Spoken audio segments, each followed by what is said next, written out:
That's what happened when I think about you. I get in my feelings, yeah. I start reminiscing, yeah. Next time around, fuck, I want it to be different, yeah. Waiting on a sign, guess it's time for a different prayer. Lord, please favor for me. Do this one favor for me.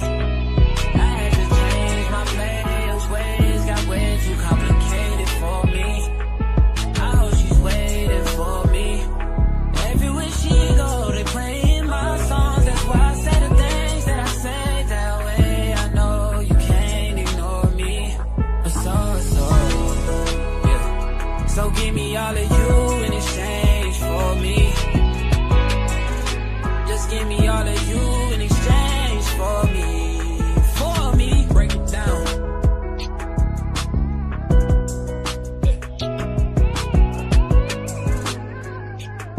Yes, sir. Yeah. We used to stay up and then stay up, have sex and then blow dang. I should've played no games with you, just leveled up my brain. Last time I saw you, we ain't speak, that was strange. Yes, there's nothing I could do, man, it's true. Exes change, yeah. Hey, yes, you changed for the better. I know you know how to make me jealous. I was never loyal, let you tell it, yo. But I'm ready to fix it if you ready, baby. Yeah. So give me all of you in exchange for me. Just give me all of you in exchange for me. For me. For real, shot. Yeah. Yeah. Is you at 2 keys or 10 rules? Turn up, we until we just getting loose. Baby, I'm low-key feeling you. Don't be cynical and fuck you over. Wanna fuck you over. Then again, the truth is I ain't really here to start problems. Girl, I swear to God, them hoes can't never say they got him. Know how bad you wanna tell them, don't try him. I don't wanna tell them, let's surprise them. I don't wanna get into it, why you stressing them? I've been driving back and forth from Louisville to Lexington. Mileage on the whip, got your ass in my grip. College, make you wanna strip for them dollars. Nah, girl, I got a job for you. Swear to God, I could do a lot for you. Saw you scrolling through the campus, I had to stop for you. I was scrolling through the gram, girl, I had to follow you. This what happened when I think about you. I get in my feelings, yeah. I start reminiscing, yeah. Next time around, fuck, I want it to be different, yeah. Waiting on a sign, guess it's time for a different prayer. Lord, please favor for me. Do this one favor for me. I had to change my players' ways. Got way too complicated for me. I hope she's waiting for me. Everywhere she go, they playing my songs. That's why I say the things that I say that way. I know you can't ignore me. But yeah. So give me all of you in exchange for me. Just give me all of you in exchange for me. For me.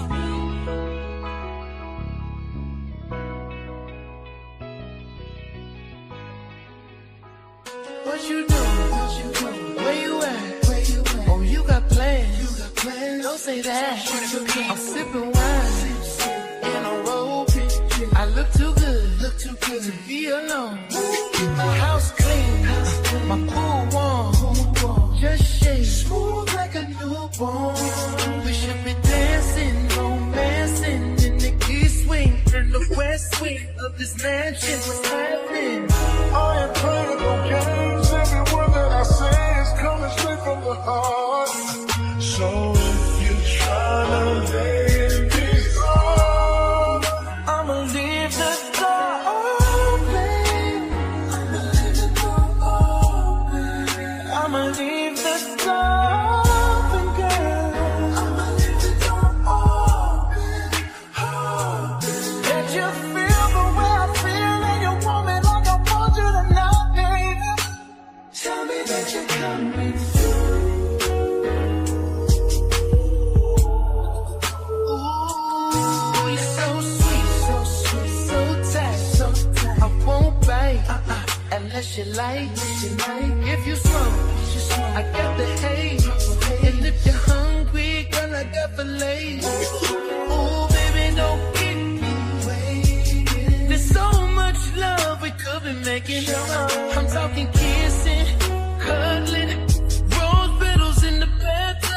let's jump in this problem. I ain't playing no games. Every word that I say is coming straight from the heart. So if you're trying to lay in these arms, I'ma leave the door open. I'ma leave the door open, girl. That you feel the way I feel, and you want me like I want you tonight, baby. Tell me that you got me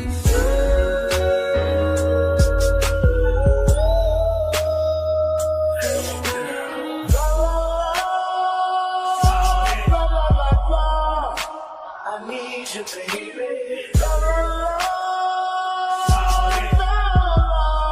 I got to see you, baby.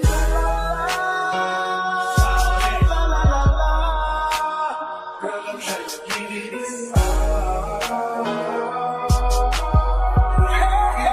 I'ma leave my door open, baby. I'ma leave my door open, girl. Hoping that you feel the way I feel, and you want me like I want you tonight, baby. Tell me that you got me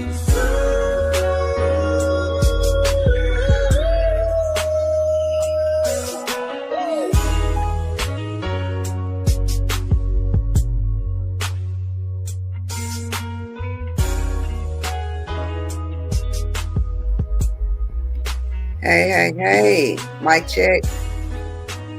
Mic check. Let me know that the audio is good and that y'all can hear me. Welcome back. Top of the week. Top of the week. Welcome back to each and every one of y'all. Thank y'all so much for joining us this afternoon. Yeah, my apologies.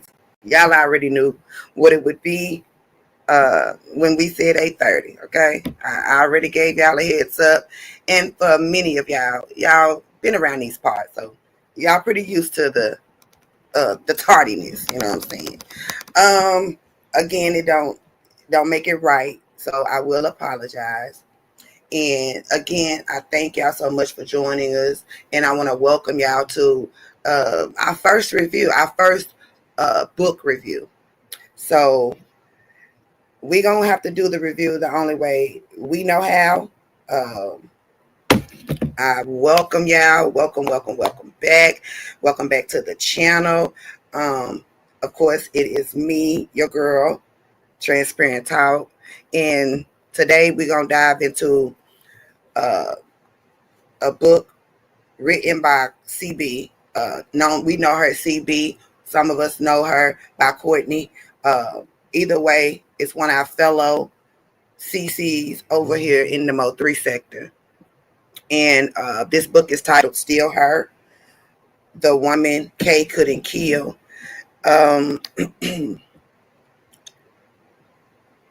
This book may have you going through a wide range of things, depending on who you are. You know, we all are individuals, so it may grab you in a way that it don't grab nobody else.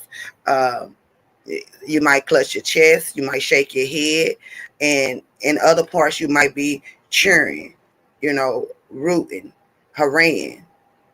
And yes, that is completely fine by me. Again, the book is called Still Her. And you know that this book to me is about a little bit of everything. And let me just go ahead and give y'all my disclaimer up front that I will not be in the chat a whole lot because I'm gonna be doing some reading, and hopefully Isha can, you know what I'm saying, help me navigate when we need to, you know, focus and pay attention. So I'm heavily relying on y'all down there with the keys to make sure that the chat stay clean, the chat stay decent and respectful. I again can't thank y'all enough for popping in, and I'm learning with y'all. So we're gonna get into the book. Like I told y'all, for the last couple of days, it would be doing a disservice to jump in, you know, 3 chapters already into the book. So Amazon did offer a sample, which was the first 3 chapters of the book. So we got to cover that. And I only know to start at the beginning to get to the end. So we will cover that. We're going to cover the first 4 chapters for today. And then we're going to have some discussion about what we heard and what we think thus far. Like I said, the book is giving some heartbreak, healing, messy situations. To me, it was a woman trying to find a strength in the midst of curveballs, obstacles, and so on and so forth. A woman is trying to hold it together emotionally, mentally, spiritually, while dealing with betrayal, uh, confusion, and at the same time coming to self-realization. Now, that is just my summation, and that's what I have gathered from reading the book. And y'all got to keep in mind, my views, my opinions are coming from the pages of the book. So, although we are familiar with the author, for me, it does not change the fact that I have to read what was said. Now, if there will be a point where we open up the floor, and I may even consider opening the phone lines just to get some feedback from some of our callers who don't feel comfortable typing, and they don't feel comfortable hitting the chat. So again, bear with me, bear with us. This is our first book review, and again, I'm just gonna do it the way that I know how to do it. So I hope y'all enjoy it. I know I did, and I'm only going through the chapters as we go through the chapters. So I've only read the first 4 because I want to be, fresh and abreast with it with y'all. So we got Isha joining us, of course, as my lovely co-host who will be assisting. And hey, Isha, welcome, welcome. Good afternoon. And Isha just dropped. This is why Isha keep getting pink slips. This is why. This is that you don't come back up in here talking crazy to me. Just don't do it. Okay? Now, as y'all can see, I try to provide a nice ambiance, for what I would think would be a nice sitting setting if I were going to read a book and review. Salute y'all. It is the holidays, so of course we got some decorations, and it's cold, so the fire is burning. Like this. Okay, Then you got you the ain't got green. no Okay, well, okay. Okay, no, I'm not complaining at all. I like this. I like Christmas, and I got my Okay, green cozy little blanket. let me fix her audio, guys. Let me fix her Oh audio. Lord, I love it. I don't have good service while I'm at. Give her a second. Okay, so Okay, as I was okay. saying, good afternoon, Isha. Good afternoon. Good afternoon. My stuff may drop again, but good afternoon. Salute to everybody that's in the chat, everybody that's at the store. Okay, yes, welcome, welcome. I forgot I had opened the store already, so I'm on top of it today, baby. Okay, Okay, because I seen it. I seen it, so yes. So welcome to everybody coming in by way of the store. Even if you are shopping, you can still enjoy this here show. That is that's the luxury you have, and that we provide when you sign up to be a part of the village and the movement over here. Okay, in the Memphis sector. I have to be me. So, first of all, let's start off with a little bit of a conversation about it. I know we both have read the first 4 chapters. Do you have uh-huh. any overall about it? Like, what did you think going in? And remember, just based off of the book. What I thought going in was, just a woman that was struggling to be loved. You know what I'm saying? And looking for any type of attention that that came to her, whether, it was to her likings or not, she was just looking for somebody to basically show her that attention, because that was something that she was missing. And she ended up, getting the wrong type of attention, you know, to where it put her in a situation, you know, that's, like life threatening, like, dealing with A her life. lifelong. Yeah, Yeah. yeah, yeah. One of the things that I noticed very early on was, and this happens way often than a lot of people care to remember or admit, and that's that it started from a very early age, Hmm. and me being a woman and at a point in my life being a young woman that has experienced some of the same type of stuff, same type of engagements, encounters, partying, just making the wrong decisions based off of my heart, sometimes based off of greed, sometimes based off of jealousy, envy. Like, it's just been a wide Hmm. range of things that has helped mold and shape me into the person that I am today. So I'm sure that just like me, a lot of other people will identify, even if it's only just for a piece of a person that we get to see and experience while we reading this book. So um, I was about to tell y'all about. Hold on.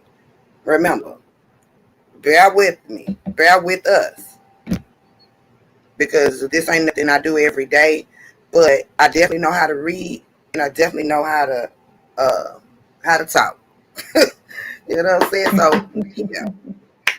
Anyways, again, welcome, welcome, welcome, y'all. We're gonna get into the book, and we will have a discussion, like I said. So um, the first three chapters was the sample, and we will be able to read that chapter aloud, and it'll at least give y'all, I don't know, it'll give y'all a start.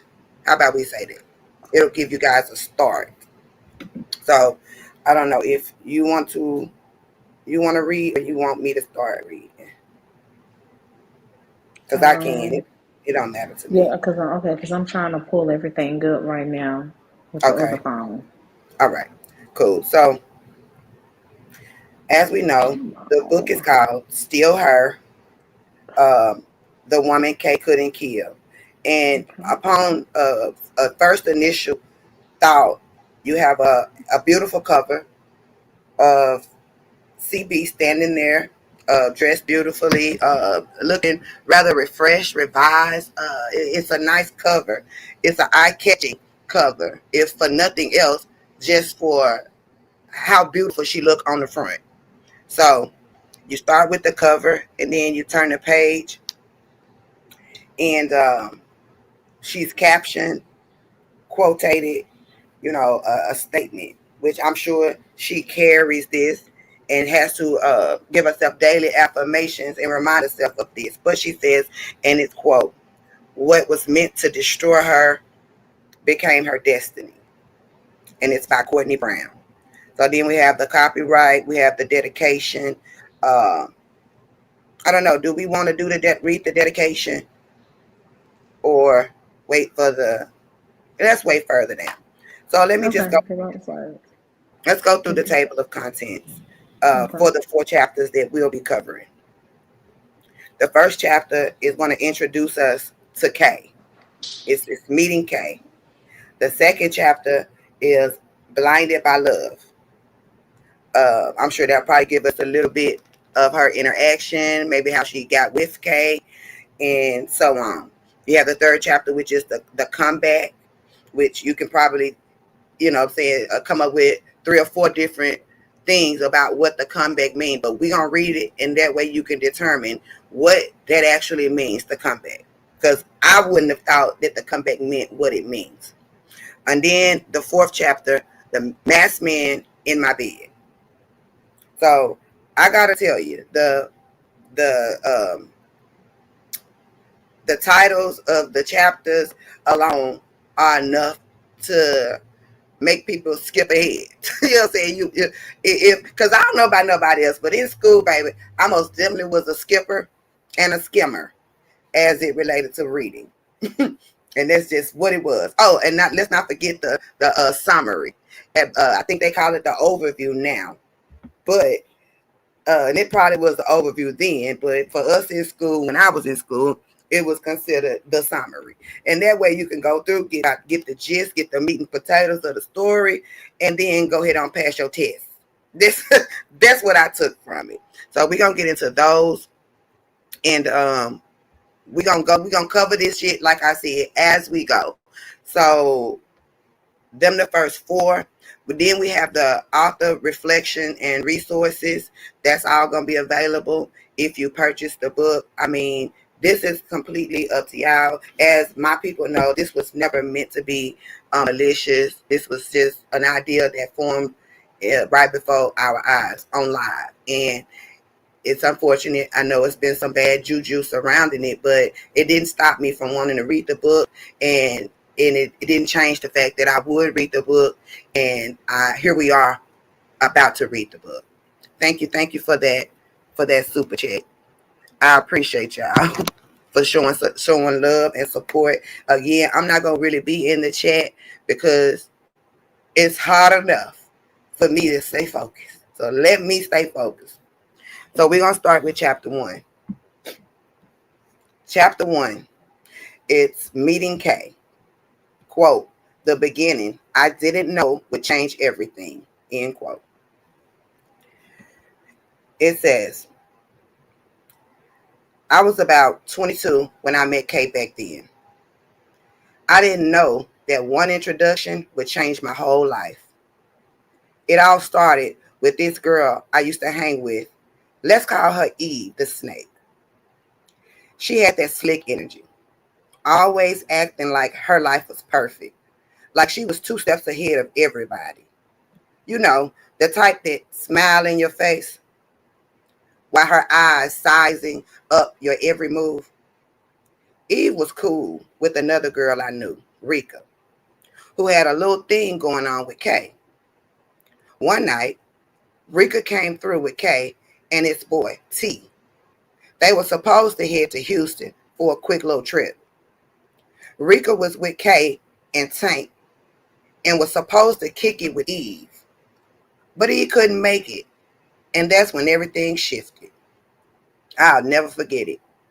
Kay looked me dead in my eyes, scanned me up and down, and said, I want her. Truth be told, Kay wasn't even all that fine. Matter of fact, he was an ugly motherfucker. But the loneliness in me made me vulnerable.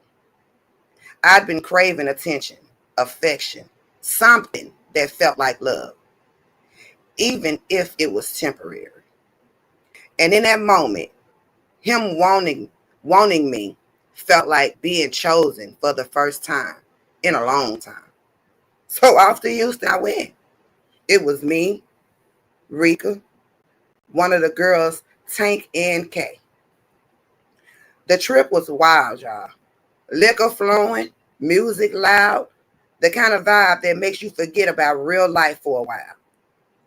Kay was supposed to be vibing with Rika, but he chose me, right, in front of her face. I could feel Rika's eyes burning holes through me every time we laughed or touched. I knew she hated me at night, but I was too lost in the feeling to care.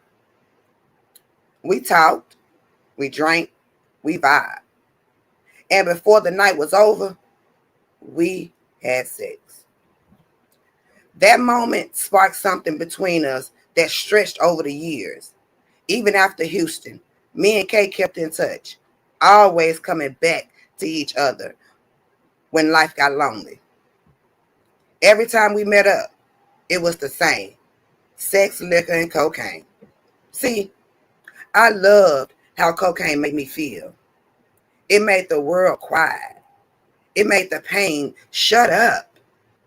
And when I was high with Kay, I felt like nothing could touch me. Like I finally had someone who saw me. Even though we weren't together, it felt real in that moment. If I needed something, Kay made sure I got it. He'd say, don't worry, I got you. I didn't realize then just how deep that promise really ran. Because later on, I found out he brought me back something I'd never asked for. Something that would live in my body long after he was gone. That is the end of chapter 1. Do we keep going or what? Is there any thoughts? That completes chapter 1, guys. That is the introduction to Kay. What you say? So I was gonna ask, so are we gonna talk, or we're gonna go to the next one? Well, I'm just posing the question to you, to the people, because as you go, you forget about things that were Okay. said in the first chapter. So I didn't know. Let's go ahead So I and just talk about it pause then.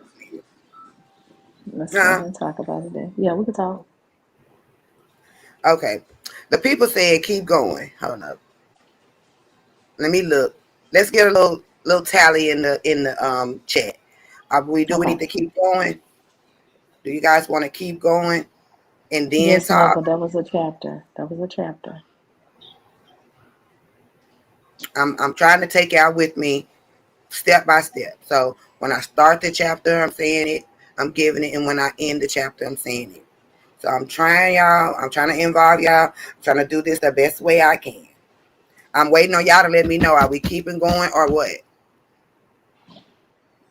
Okay.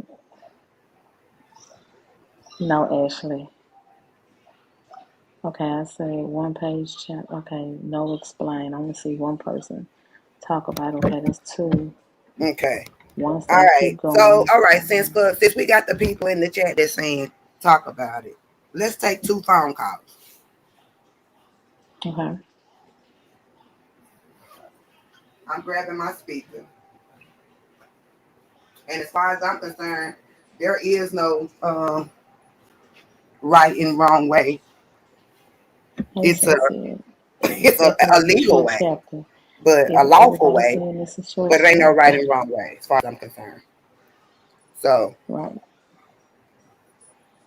if y'all got some discussion from that first chapter and y'all got something y'all want to be said, then y'all call and let me know. Otherwise, we just gonna move on. Remember, we just doing the first 4 chapters. Let me turn this on. Power on. Bluetooth mode. Connected.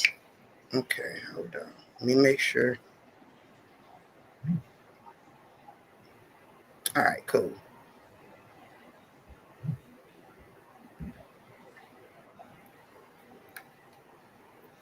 All right, online was open, Disconnected. and so we moving on.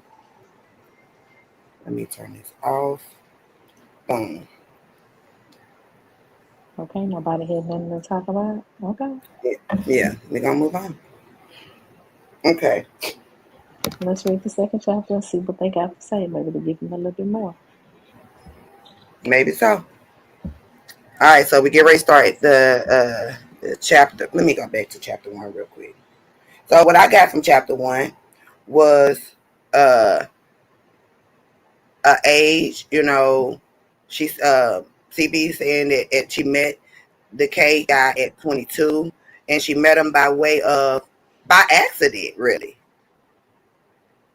Well, she it was stole them from actually Rika. But yeah, what? I said she stole them, but yeah, by accident. Oh, okay. So now, initially, when I first heard this, when DG was reading it, I didn't quite get that Rika, who Kay was actually intended for, was Kay was with intended them. for Rika. That was his girl. Okay, now I don't get that was his girl.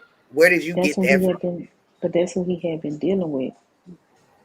That's why she was burning out, staring at him. But I thought she was staring at him because they knew that they was supposed to meet up that night, but couldn't come for some reason, which booted her out the spot. And the next homegirl, well, I got another homegirl for you. No, You no, know no, what no, no. Eve was the one that didn't show up. See, Rika was the one that was already kicking it with Kay. That I'm saying? was What? so. That's who we was messing with. Yeah, Mm, let me go back. Hold on. yeah. Let See, me go back. So Eve was I cool got with confused another on girl. that. Yeah. I'm finna read that little part over. Okay. Eve was cool with another girl I knew, Rika, who had a little thing going on with Kay. Oh, it's right Mm-hmm. there. Yep. It's right there.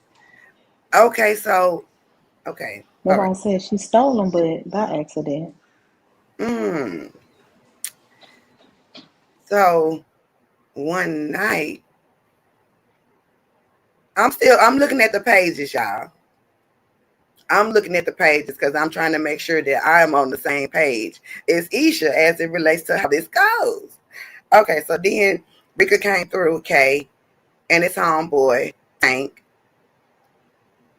They were supposed to head to Houston. Rika was with Kay. Tank was supposed to kick it with Eve, but Eve couldn't make it. Okay, Mm-hmm. so, Tank was for Eve. oh, The K chose her in front of Rika. that had to be one hell of a motherfucking night and feeling because he already had something going on with Rika. And then somebody else pull up. And that shit is a thing. I know she did have to feel, what I'm saying, flattered. She had to feel big headed at that point. If a nigga that was already fooling with somebody, they already had a little off and on, whatever, little screw around thing. And then you come entering the equation and the nigga completely drop their zero, get with this hero type shit. So, I mean, do you think, would you have been flattered in that situation? Remember, y'all, we own the book. We're talking about the book. We're not talking about what we know happens in the end or anything.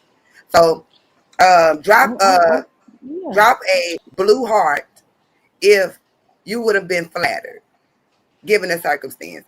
I mean, He the he man, chose. He chose. He chose up on her. yeah, because she got chose.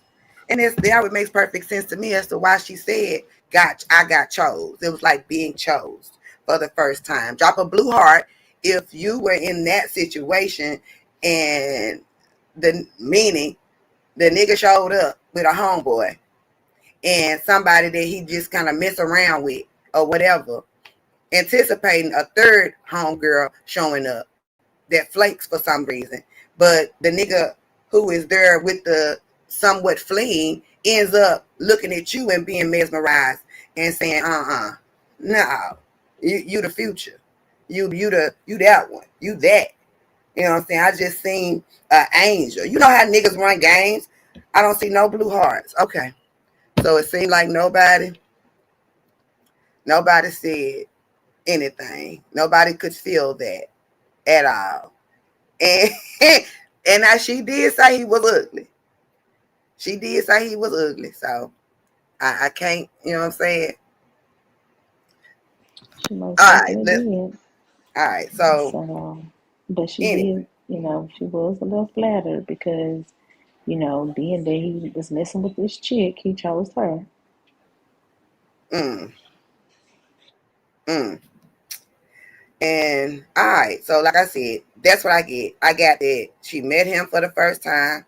She felt probably felt like that bitch because she had the power without even flexing her power to make a nigga basically drop what he was engaged with, what he was dealing with, who he was involved with, right there in her face.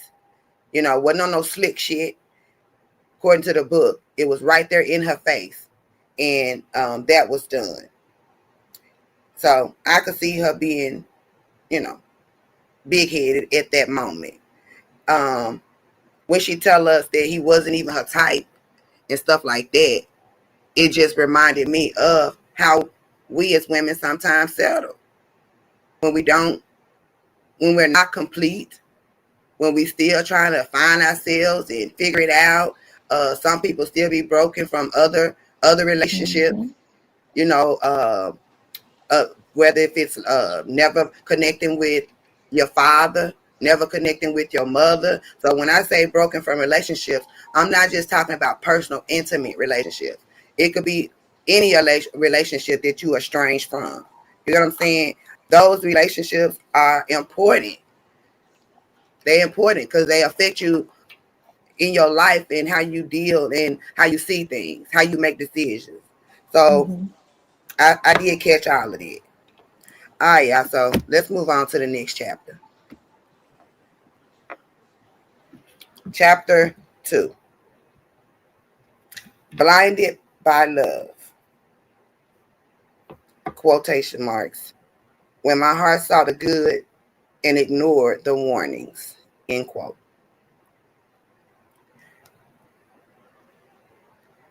After Houston, Kay was like a bad habit.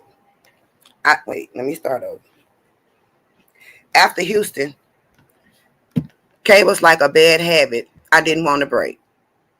He'd pop in and out of my life like it was his favorite game. Disappear for a while. Then hit my line like nothing happened. And every time I let him back in. No hesitation. No questions were asked. Because even though I knew better, my heart was still catching up to what my spirit already knew. He wasn't no good. He was no good. But see, when you're lonely and craving connection, love doesn't wait. But when you're lonely and craving connection, love doesn't even have to be real to feel real. Every time I saw him, it was the same vibe. Liquor, sex, laughter, cocaine, and chaos. We'd be up all night talking about nothing and everything. He'd say things like, "You the only one who got me, see? You know, you that one. You that girl. You for me." Them my words, y'all. And I believed him. These are her words. The way he said it made me feel like I was special. Like I was the one who finally calmed down his demons. But I didn't realize I was feeding mine. He'd make sure I was good. If I needed money, he had it. If I needed company, he'd pull up. That kind of energy can be addictive. Not the man himself, but the feeling of being wanted, even if it came with pain. Our bond wasn't one built on love. It was built on lust, powder, and promises that evaporated as soon as the high wore off. There were nights when I looked at him and thought, quote, "This ain't love. This is something else." But then he touched me. That should have ended the quote. But then he touched me and my mind would go quiet again. He had a way of silencing my better judgment.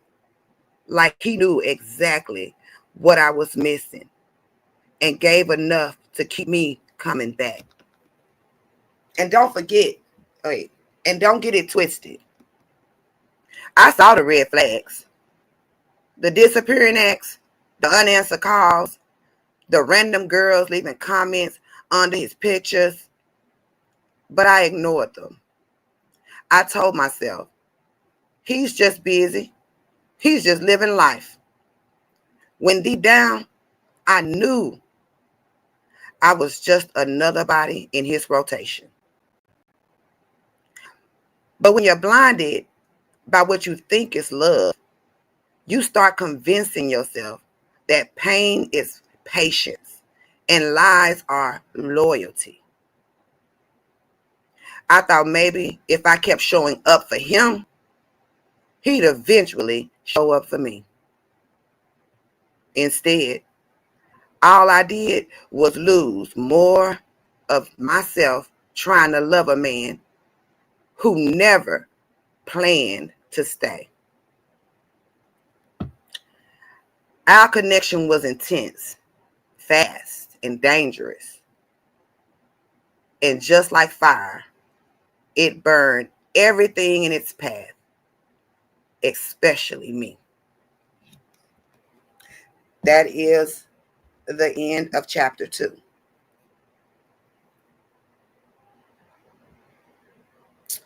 Well, chapter 2 for me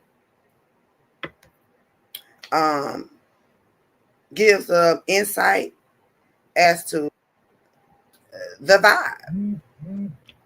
It gives you an understanding of, or either an idea about what it was that kept her going back. All right, y'all. What she I got a enjoyed. call. Okay, so is you gonna come back in on some complete disrupt? Like you just are you okay? Let me do a wellness check. Are you okay? I'm okay. I'm okay. You I'm sure? ready It's to talk fine. about this book, but come on. How's it going? Are you sitting comfortable? Are your legs crossed? Do you have a warm cup of cocoa? Yeah, I'm about to because my legs are definitely crossed. Well, okay. Now that we've done our wellness check, now that we got her all Go situated, back on mute so TT can finish talking because she's in her book reading mode. Let's go. and she most definitely.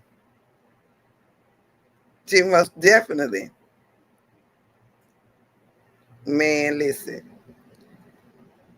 So Isha is No, gonna I keep wanted throwing to me tell off, you. y'all. No, I just She, wanted to tell you that the reason why I dropped because somebody had called me. So I didn't want you to be like, you've been just dropping. Somebody had called. well, I already had knew because you had forewarned us that you're in a bad spot and that it might drop. So I wasn't even planning on fussing. Like I already had cataloged it. I already.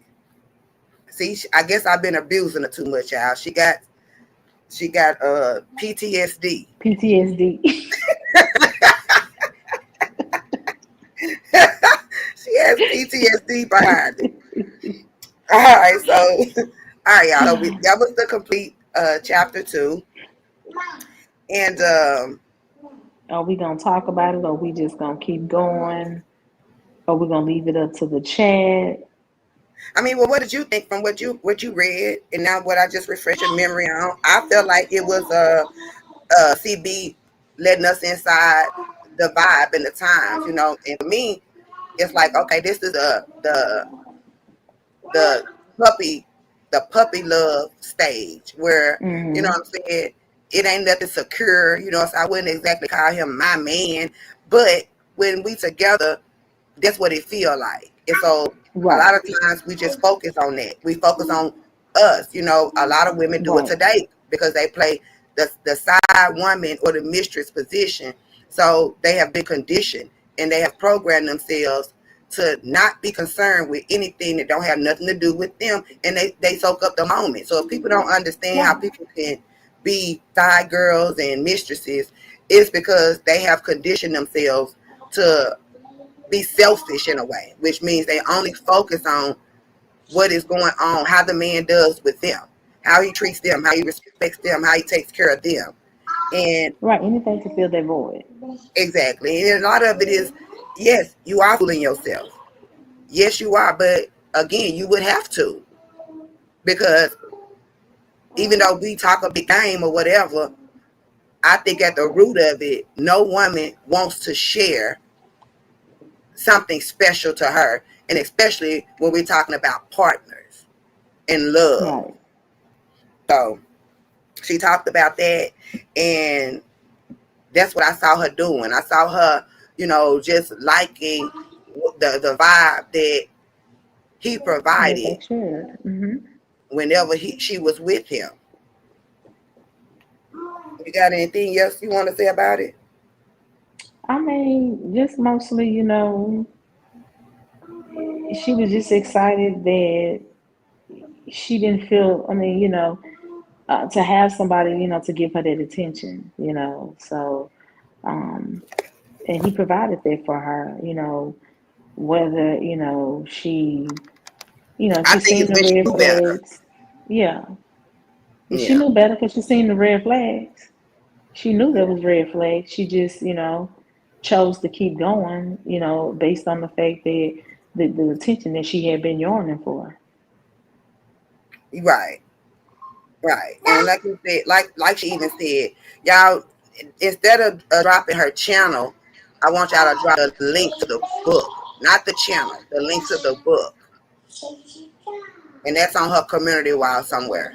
So if y'all will grab that and start that instead of the channel. Everybody pretty much know her channel. And if you go to her book, you can find her channel from there. And that is by way of the mid sector forcing it on y'all, CB and Josh. That's another thing y'all can't control. I absolutely can drop y'all's link if I so see fit, and I see fit to drop it. So write a book about it, bitch. I hate you. All right, so anyway, all right, so we're gonna move on and we're gonna go through the third chapter and get into that. The third chapter. Remember, I told y'all the third chapter was the comeback, right? The third chapter is the comeback. And it's quoted, how I tried to save my story that was already ending, end quote. Okay?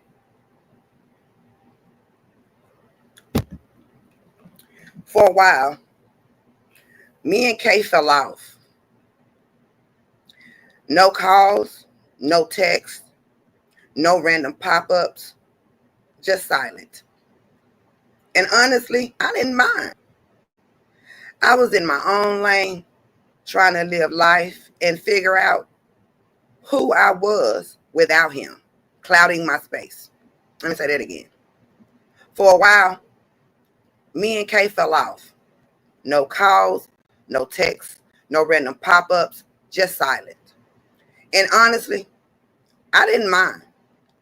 I was in my own lane, trying to live life and figure out who I was without him, clouding my space, clouding my peace. I'm sorry. See, before Kay, there was somebody else, Saint. Me and Saint had a history. We met back in 2017, before all the chaos. We were young and wild and thought love could fix everything. But life had other plans. He went to prison. When we were just turning 19, hold up. But life had other plans. He went to prison when we were just turning 19. 10 years. Even behind bars, he still had a hold on my heart.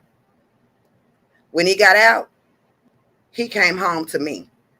I remember the first time I saw him again. That smile, the way he said my name like no time had passed. It felt like closure and comfort all in one. For that 1 year he was out, I gave him everything. I cooked for him. I helped him get on his feet, made sure he had what he needed. I sent money to his people and handled the commissary when he went back, because that's the kind of woman I am. Loyal, even when it hurts. But loyalty doesn't fill an empty bed. And love can't hug you through a phone. After he went back in, that loneliness hit hard. Nights got long. Silence got loud. And the streets started whispering again, reminding me of Kay. I tried to fight it. I told myself I was done with him. But sometimes the heart confuses pain for passion. Then one random day, he popped up. Same smile, same energy, same danger. I thought I'd escaped. Hold up. Then one random day, he popped up. Same smile, same energy, same danger. I thought I'd escape. I escaped.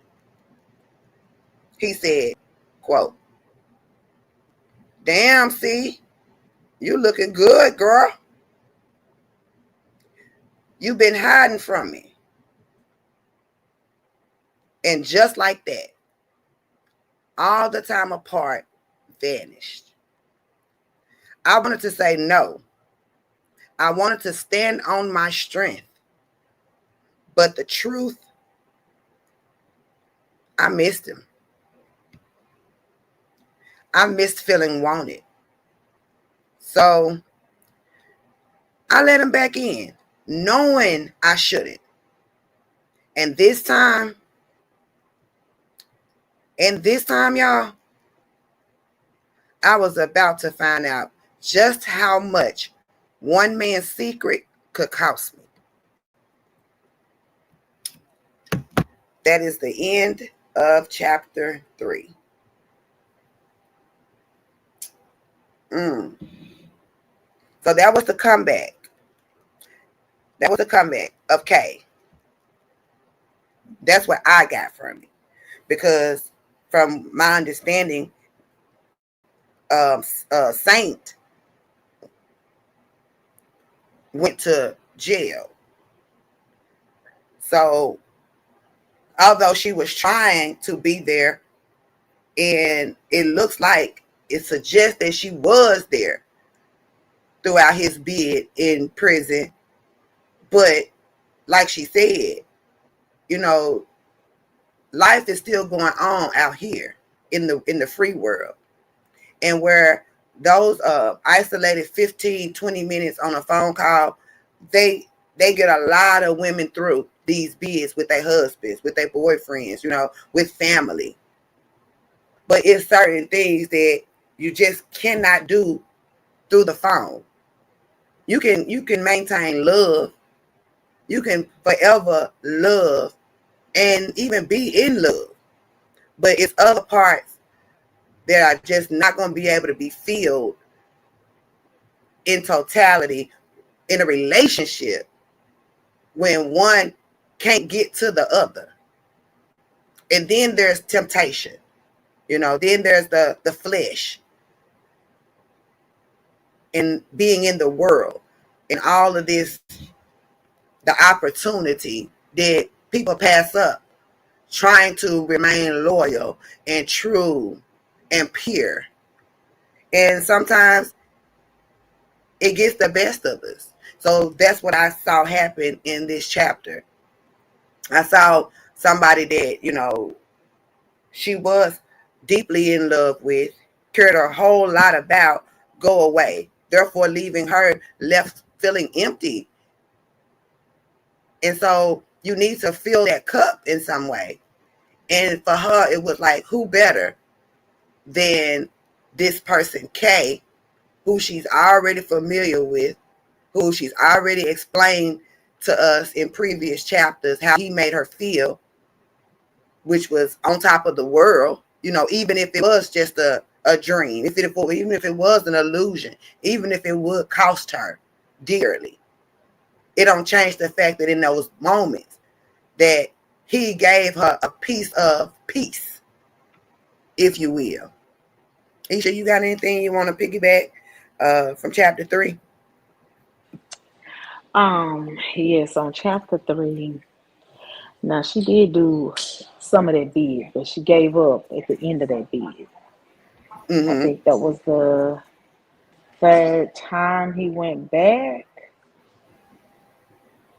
No, the I'm second not time he went sure. back. Yeah, the second I time he believe went it's back. second. Yeah, the second time he went back. That's if It we're was not getting 3 ahead of years he did. ourselves. Huh? That's if we're not getting ahead of ourselves, because I don't remember if she spoke about. I don't know. I can't remember. I have to read it all over again to get the timeline. But go ahead. I'm listening.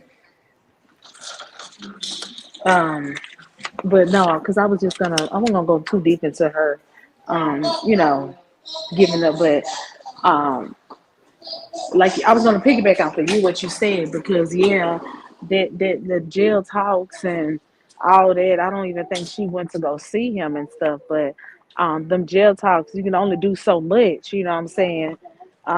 You still gonna feel that void based on the fact that yeah, the conversations, do be short, and then on top of that, shit, you ain't able to touch or feel him, and in the bed, you- But yeah, just keep going, girl. But that's what I wanted to say. Yeah, the jail talk and all that, she's still gonna feel that void. So yeah, why not? In her mind, have somebody on the side, and then still have that nigga that main nigga in jail. Hmm. And this happens all the time. Yeah. A lot of people, as a matter of fact, it's become normal that men, and this used to didn't be a thing back in the days. Uh, a man would not give you permission to move on and live life with the understanding that when he returned, that would, make sure while you out there living life, you need to be careful, you need to be safe, and you need to remember that we are, damn it, I clicked the wrong thing, that we are going to be together. Mm-hmm. We're going to be together. So, hold on. I done clicked into the damn group and I didn't even mean to. I'm trying to stay on the book. So, I'm gonna put women some are more doing the up bids under with the other men, one. and they doing these long bids under this contract of, yeah, I can go as long as I don't make no love connection, as long as I don't fall in love, as long as I don't, as long as I know that once he gets out. Put me up in the back. I'm sorry. Oh my God, Isha.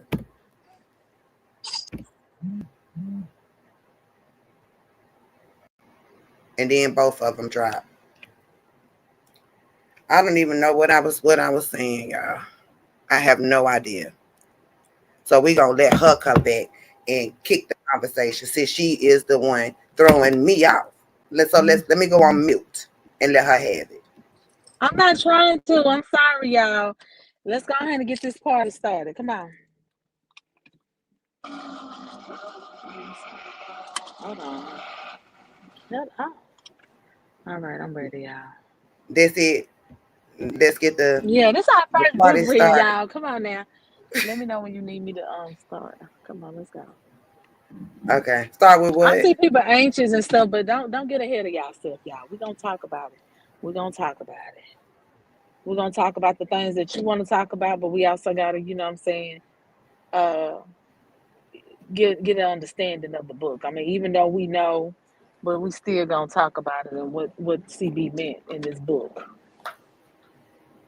Yeah. So you can't do a book review without reading the book. You know what I'm saying? And I really think, this is just my opinion, that you actually do it a disservice when you can't read it word for word. You get what I'm saying? So Right.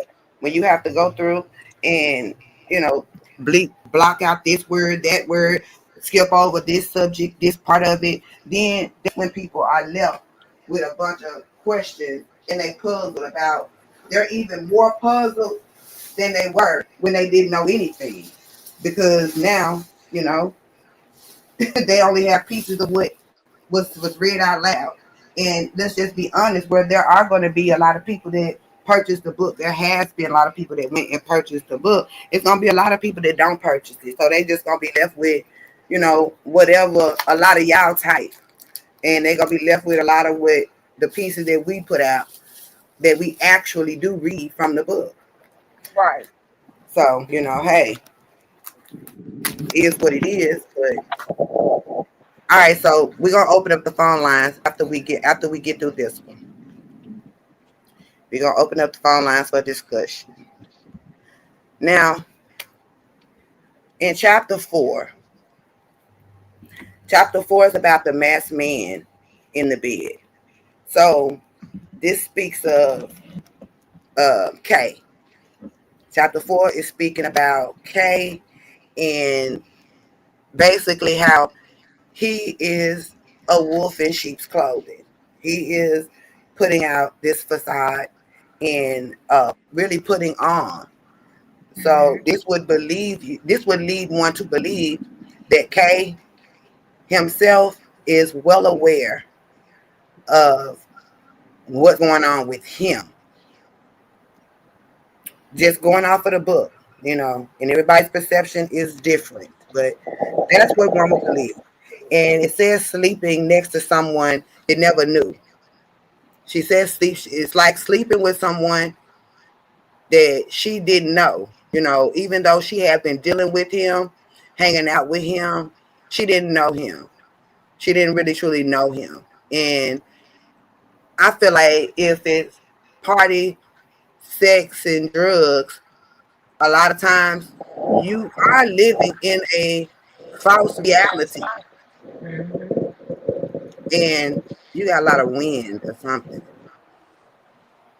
You're living in a false. No, it's gone. Okay. You're living in a false reality because your reality is really under this haze of the drugs. We know that drugs and alcohol alter the state of thinking, and for a lot of people, the state of being. And back in the day, people used to use marijuana, and they still do use it for anxieties, um, mood enhancers, and these different drugs that people take part in, like cocaine. Cocaine is a numbing drug. It actually um intensifies to me what you already are.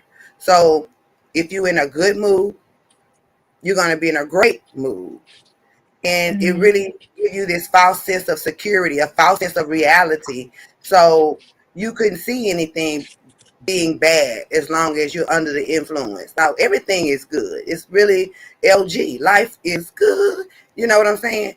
So that's really Right. why a lot of people use it, is because it's like the escape from reality. It's you against the world, and you can take it. It's this invincible type of drug that again give people a false sense of reality.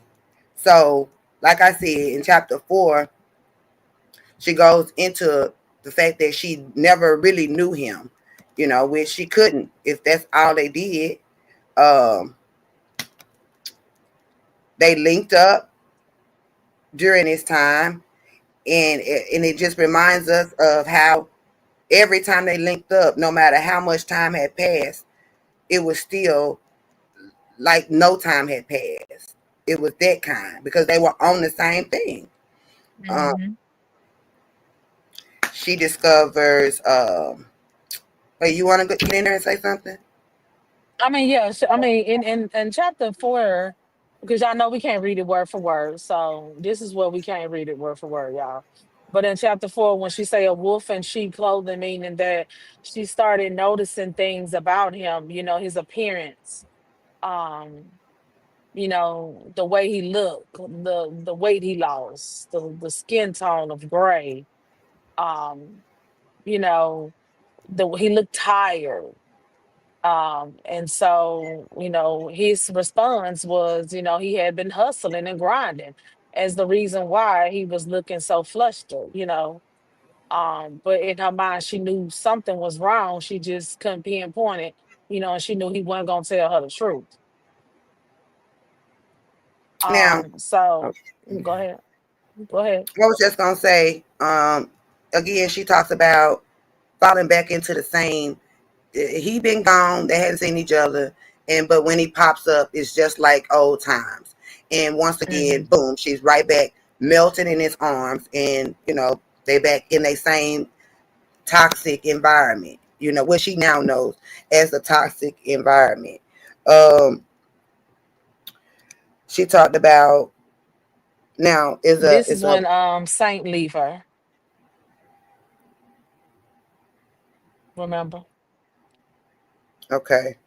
I don't. I'm Remember on the page. Eve Saint finally get out of jail, and Eve, the first thing Eve do is go tell Saint that she is involved with Kay. Okay. So I must have got to that page. Let me see. Okay, Yeah, so that ain't long enough. but I'm still on the page of a statement that was made that Mhm. I don't know if it was a misprint, misspeaking or what, but I didn't get it. So the next thing I knew, I was right where he swore I'd never be again. So, and in this, she's talking about getting back with him, like hooking back up with him, spending time with him. And I'm like, okay, did he tell her that it was over? Does that mean that it was a point where he said he wasn't fucking with her no more, or what? Because Mm. because You again, know it what? I said, didn't catch that. I didn't catch that. yeah, because you probably on the 2 pages ahead of me. I'm on the No, I'm page. saying when I did read it, I did not catch that. Yeah, but when I had to read it several times because It didn't make it didn't sense. come natural for me to say. You know what I'm saying? When I was reading it, I kept having to go back and say it again because it just my punctuation wasn't coming where it was. So I was like, okay, let Mm. me get some understanding on what exactly does this mean. But again, it says after she's telling us about him her being with him again, him coming back around and stuff like that, she ends up saying later on, not too far down in the book, that the next thing I knew is I was right where he swore I'd never be again. And then she go on to say, like, in her arms and stuff like that. So I was like, okay, Maybe they've then been getting into it and stuff. yeah, something was going on, something that's not here. It had to be Hmm. going on. Or unless it was a where I swore I would never be again. But she'd have to answer it. I don't know. So she talks about that, which is says, okay, she back with him, but only this time, while they doing all this partying and having fun, catching that vibe, that false sense of security, he don't look the same, y'all. So chapter 4 is telling us, it starts to tell us about what she starts to notice. He don't look the same. He done lost weight. His skin tone is, you know, diminishing. Um, and she would ask him, and I could imagine like that. You done lost a little weight, you everything good? What's going on? Have you been working out? Type thing. And instead of, I guess the honest response, he would just respond back to her like, just a real nigga world, Nah, man, I've been out just doing my thing and, what I'm saying, getting it in and so forth and so on. So I'm assuming that she brushed it off. She tried to accept that for what it is. Now, she spoke about, I guess, catching him in deep thoughts, like randomly getting up and seeing a person that was worried. And if you ever, rolled over and not felt that warmth next to you, it'll wake you up. Dead in your sleep. If you roll over and that knee don't touch that body, or that booty don't bag on that back, you don't feel that warmth. You might reach your hand around you to see is anybody there. And from that moment when you notice there is nobody right there, it'll wake you up. And so I assumed that it was nights like that woke her up, where she opened her eyes and saw he was in deep thought, worried, thinking. So she describes it as staring into space like he was fighting. So again, that implies a man that was worried to me. You know, we done went to bed for the night and I get up and you just sitting there quiet, not doing nothing, just sitting there looking. That would make me think something's on your mind. What about you, Isha? What would you think? Have you ever experienced that? Rolled over and didn't feel the warmth? I mean, yeah, I've experienced it. Rolled over, didn't feel the warmth. I mean, that was only because he got up to use the bathroom or something like that, or shit. It was taking too long. But Yeah, different reasons. not Yeah. not looking, yeah, not looking and at a person. I don't know what it is to see a dude that's worried. That will feel a lot of stress and stuff on him. You say you don't Or know a what lot it of is? things that You say you don't know what it is to see a dude that's I worried? don't know what it look like. I don't know what it look Oh, like. oh, Mm-mm. okay. Yeah, I'm sorry. The person y'all know the story. Shit. Right. But it's not about me. This is about CB. But yeah, I don't know that look, what I'm saying? And you To just mean even be, because wanna be you had to take care of everything, right? That's what you mean. right. Right. Okay. Gotcha. Yeah. So, but I mean, I can only imagine, waking up to a guy and something is bothering him and you can't, so you can't get to him, or you can't help him, fill that void, or help him get through that worry. So I Yeah. can only imagine you want to be a part of it, but they're not letting you in. Right. And so that made me think about another thing that she said in the book, which was during this same chapter, she talks about right after intimacy, he would instantly pull away. He would instantly disconnect, detach. And, Hmm. and so I was like, you know, now that experience I don't understand and I don't know anything about Me because, neither. you know, I mean, I know men that as soon as they come, want to get out of there, when it's just a nut thing. So I know the situation. I know When that, they but tired, when they tired. okay. But for Yeah. me, reading these words, it could not have been the same. Like, it's not that because he wasn't trying to get away. You know what I'm saying? He wasn't getting dressed to go. So to be just now finished with me and we have this on again, off again type of dynamic. And as soon as, the intimacy is over with, it's almost as if you're irritated or something is Right. wrong. So I didn't understand Or that, you don't but want to be bothered with me. Yeah. right. Hmm. Okay, so it's at that time that is one of the times where CB starts to say something's off. This is the time. This is what she says. This is the time in which she starts to hear that voice that says, or get that gut feeling that says something's off. That's what her mind is telling her. But she says her heart is saying uh, everything is fine to the point of stay.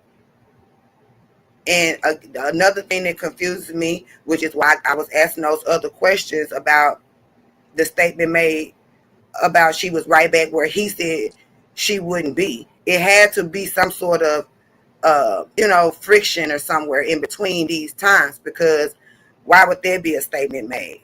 And why is she saying things such as her heart want her to stay? And she's thinking like things will change. It'll get better type shit. Like that would So imply I that. can. things weren't good.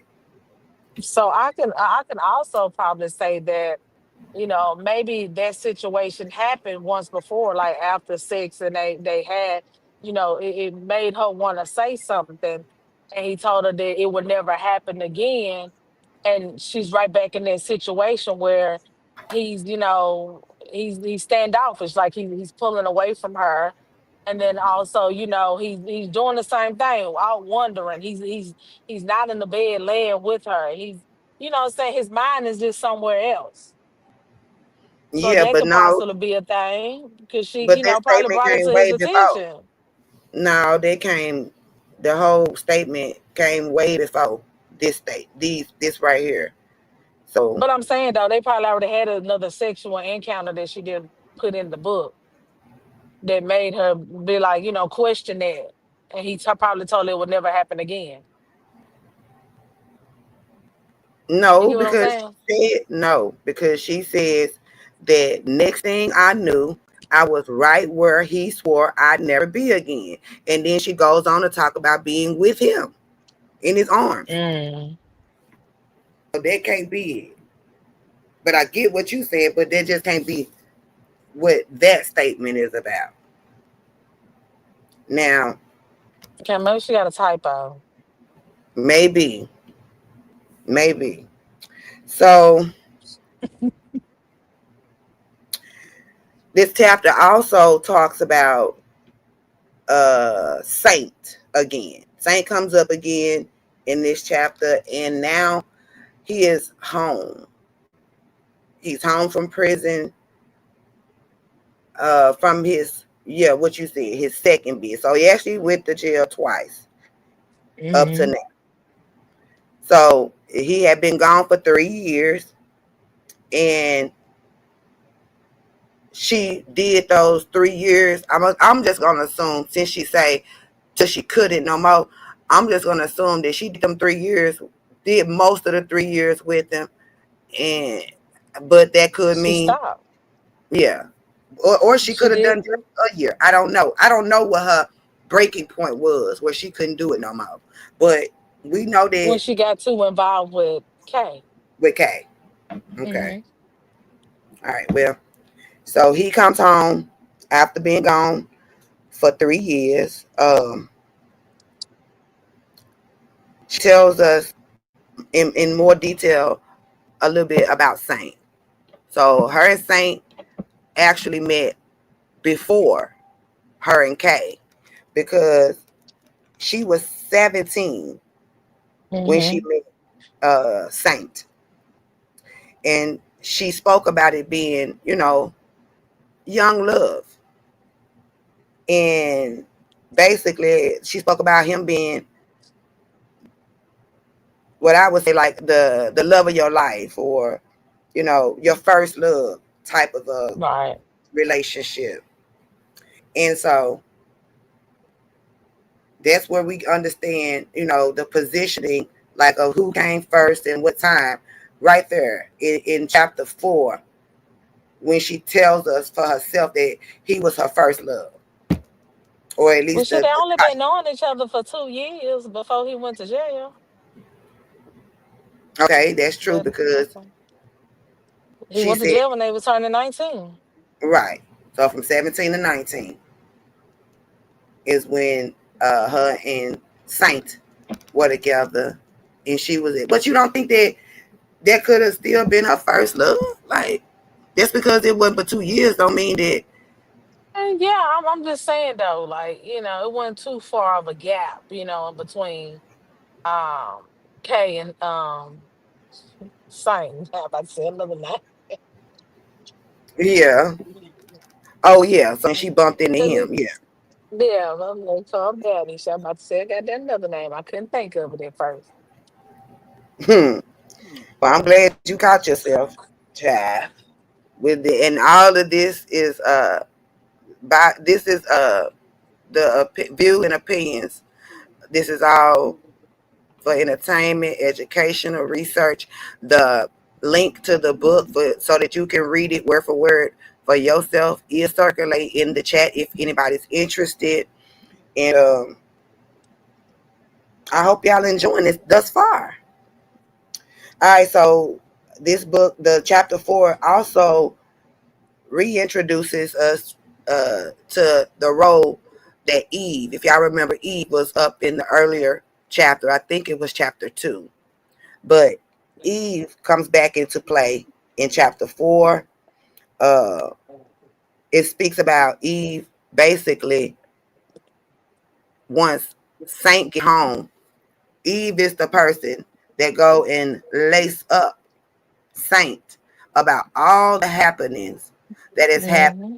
while he was away for those 3 years. Now, whether if that was Eve being on some messy bullshit or some, jealousy, hating ass shit, uh, I don't know. It could have been. It Or could, Eve knew something and she wanted to go ahead and forewarn him before he got back with her. or I'm it, going or it ahead and could have just been say that, that. Yeah. or it could have been that. Could have been Eve's And idea, I'm gonna tell you what led to it, but go ahead and what led to my mind thinking that. But go okay, ahead and finish. but it absolutely could have been that. Could have been Eve was looking out for Saint, or thinking she was.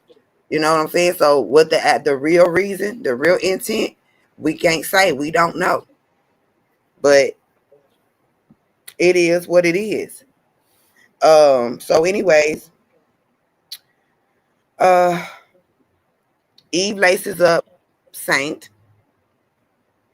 I I get the feeling that CB feel like it was out of malice. But anyway, Hmm. she says out of the blue, she received a message from Saint one day.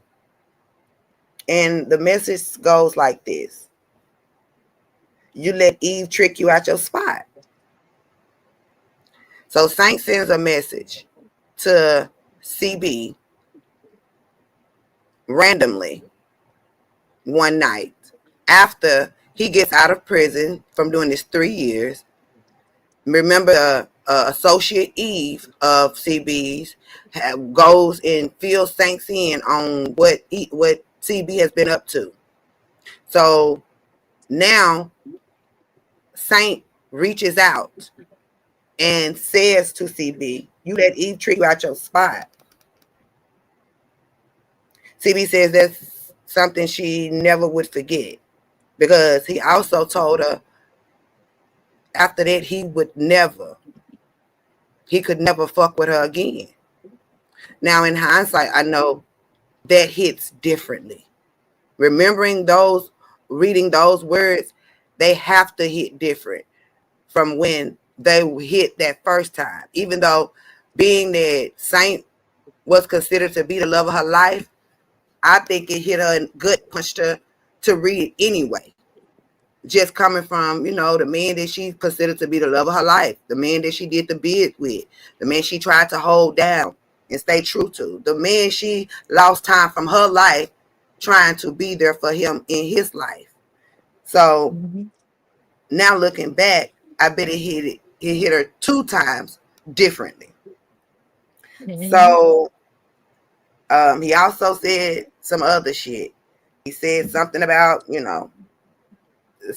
go suck a dick or some shit like No, that. baby, he's gonna suck a sick dick in there. Oh, okay. Hmm. So And that's what led me to believe it was what it something led else you to about believe what? that she laced up about old boy. Mm. That's why he said that he could never fuck with her again. Okay. Because come on now, because of that, okay, cool. You still gonna dibble and dabble, but she had to say something else in order for him to be like say that. I mean, I know some of us gonna be like, oh, go suck a sick dick and die. You know what I'm saying? But I, females say that shit. I ain't never heard no nigga say that unless it Right. was something literally. Okay. So you took when he said it back then, it was because Eve told him what was up, and he meant that literally because he knew what the man was facing. Yeah, because I'm gonna go based off the story that she told us, but I guess we're gonna finish with the book. And then I'm gonna give my reason why, coming from that story that she told us about the other chick. Okay, that's fair. So let me tell y'all what I took it as when I read it. Read what Saint messaged her. I took it because remember I'm just trying to read the pages of the book. So I took it as the associate girlfriend ran and told the nigga who she knew was the one that really had CB Hard that she ain't been all this and that while you been locked up. You think she been holding you down and fucking with you the longest, but she really been fucking with this other nigga, K Heavy.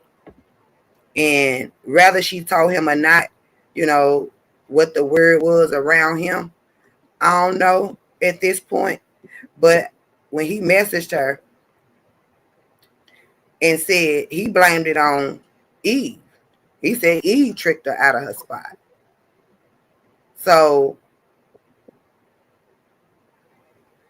now that I'm thinking, y'all, right now while I was just talking, now to me this says why when CB initially told this story, she told, well, maybe the second story, she told us that she felt like the homegirl did it on purpose. Because I didn't get that initially. I didn't get that first. So now Mm-hmm. it makes sense to me as to why CB would suggest that the girl herself had done put her in a trick bag. That's And why now, she called her the snake. right. And Mm-hmm. but I'm trying to remember it back. Did she set them up? Because I didn't read where she actually set them up. Like, hey, y'all link up. I want you to meet somebody. I No, didn't she get that from didn't. the book. It was just all supposed to be like a group trip to Houston, and Eve ended up being the one that didn't show up, what I'm saying, at that time. So it just, they all just That make it a gathered little up. fuzzy. That make it a little fuzzy for me as to how It does Eve because was you the one don't that's the know setup. them. Yeah. Yeah, because it don't sound right because you don't know Rika, you don't know Kay, and you don't know Tank. But you just come along, what I'm saying, without Eve, the homegirl. That's the one you knew. Okay, so Eve was the one that was considered to be the home girl. And Yeah, that was so, her homegirl. Yeah. right. And so now it made me think, okay, is she suggesting that Eve intentionally didn't show up? Like, I it's a lot don't, of, yeah, it's a lot of questions there. But I didn't yeah, take it as, Eve didn't intentionally show up. But maybe Eve was thinking that, well, it'll be two males and two females, she'll be the one with Tank. You know what I'm saying? So not knowing that she'll be the one with Kay. She didn't know right. which one that she'll be with. Yeah. Okay, so then when you reading him say, you know, you can suck a dick, suck a sick dick. That to me, when I read it, I'm thinking it's a nigga that is wishing you the worst because he's upset that you've been out here moving and growing in these streets while I've been locked up and under this assumption or conclusion that you've been out here being loyal and just for me. So me and Isha's point of view is two different ones. So it could be taken any kind of way. That's the whole point in reading shit for yourself. So you can, Mm-hmm. then be helped for your understanding. So um she talks about being heartbroken, from receiving that message. And Mm-hmm. uh, she talks about, him standing on that and never fucking with her again after that. And so for me, it's like, okay, so she talks about moving him saying that shit and standing on it. And then she talks and she says later, it felt like I lost two men at once.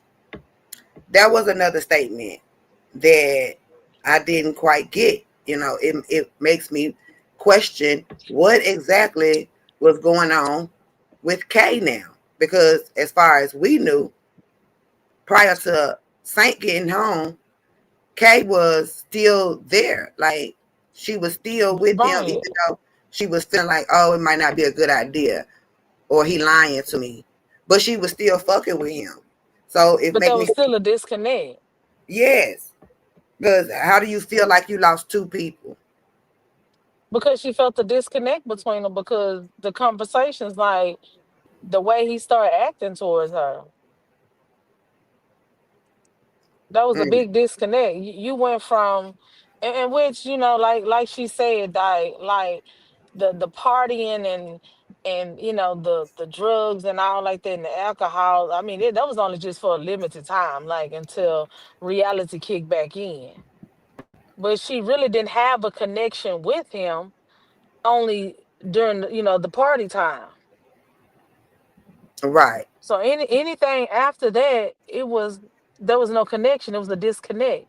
So knowing that she can't help feel that disconnect, she can only get to him when they're drinking, they're high, they're partying, and after when reality hit, is nothing there, to be honest. Yeah. And so, okay, so I guess, her talking about basically feeling the distance creep in with Kay, and now having Saint tell her, that's it. It's a wrap, Shawty. I'll never fuck with you no more.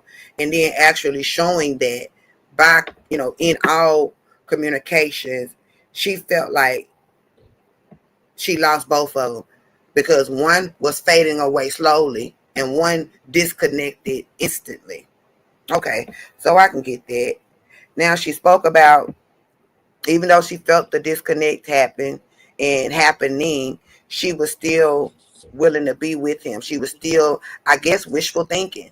And for me, it would have to be just still trying to have a void feel, still trying to, you know, Exactly.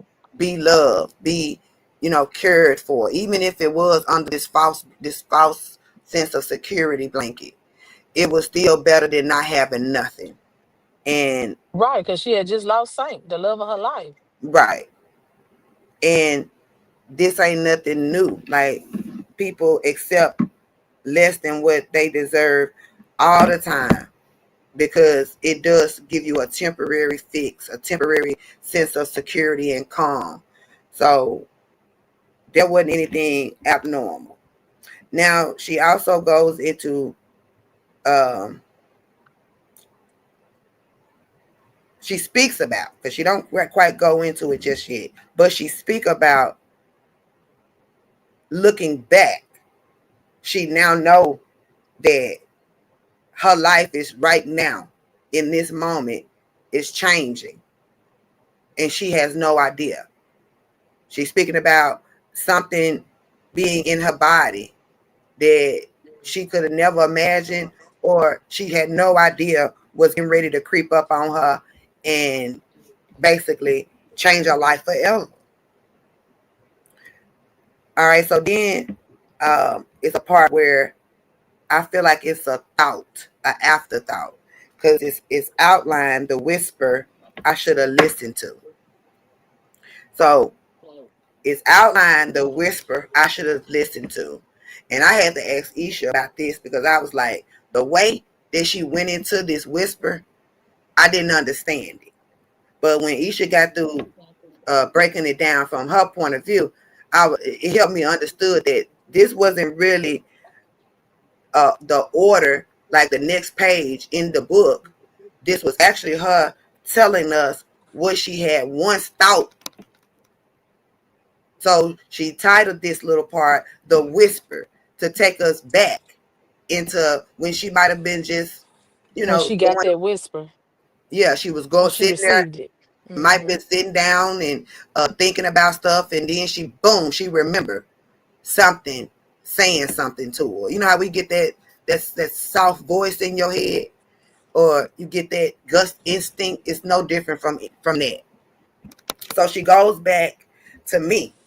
She go back to a time where, you know, they were at a hospital. No, no, And no. Oh yeah, that's okay, right. That's right. yeah, she go back to a time where she was in the hospital. Not her herself. I don't get this. It's her. It I don't It was know if him. I It was don't. him. Okay, but I don't even know that it's him. That's how the thought come up for me. I don't even know if she was there visiting, working. I don't know. It just starts like, she just thoughts start to happen, and it's as I walked out the hospital room. So, she talks about being confused and It was him because remember he was in the hospital bed.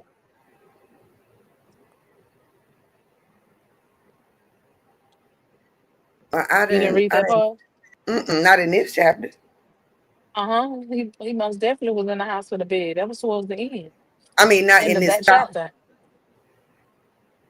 Okay. All right. So, well, when did you close the thought? Then let's go there so we can get on the same page. Because I'm still in the thought, in the whisper. Oh, go ahead then. But I'm just saying, like, when the whisper was, I mean, she was in the hospital visiting him. That's why she was Okay. at the hospital when she, got that whisper. I know, but I want you to end the whisper for me. Like, what line in the book are you closing the whisper off, and it gets into the chapter or the come back to the conversation, back to the page on the book?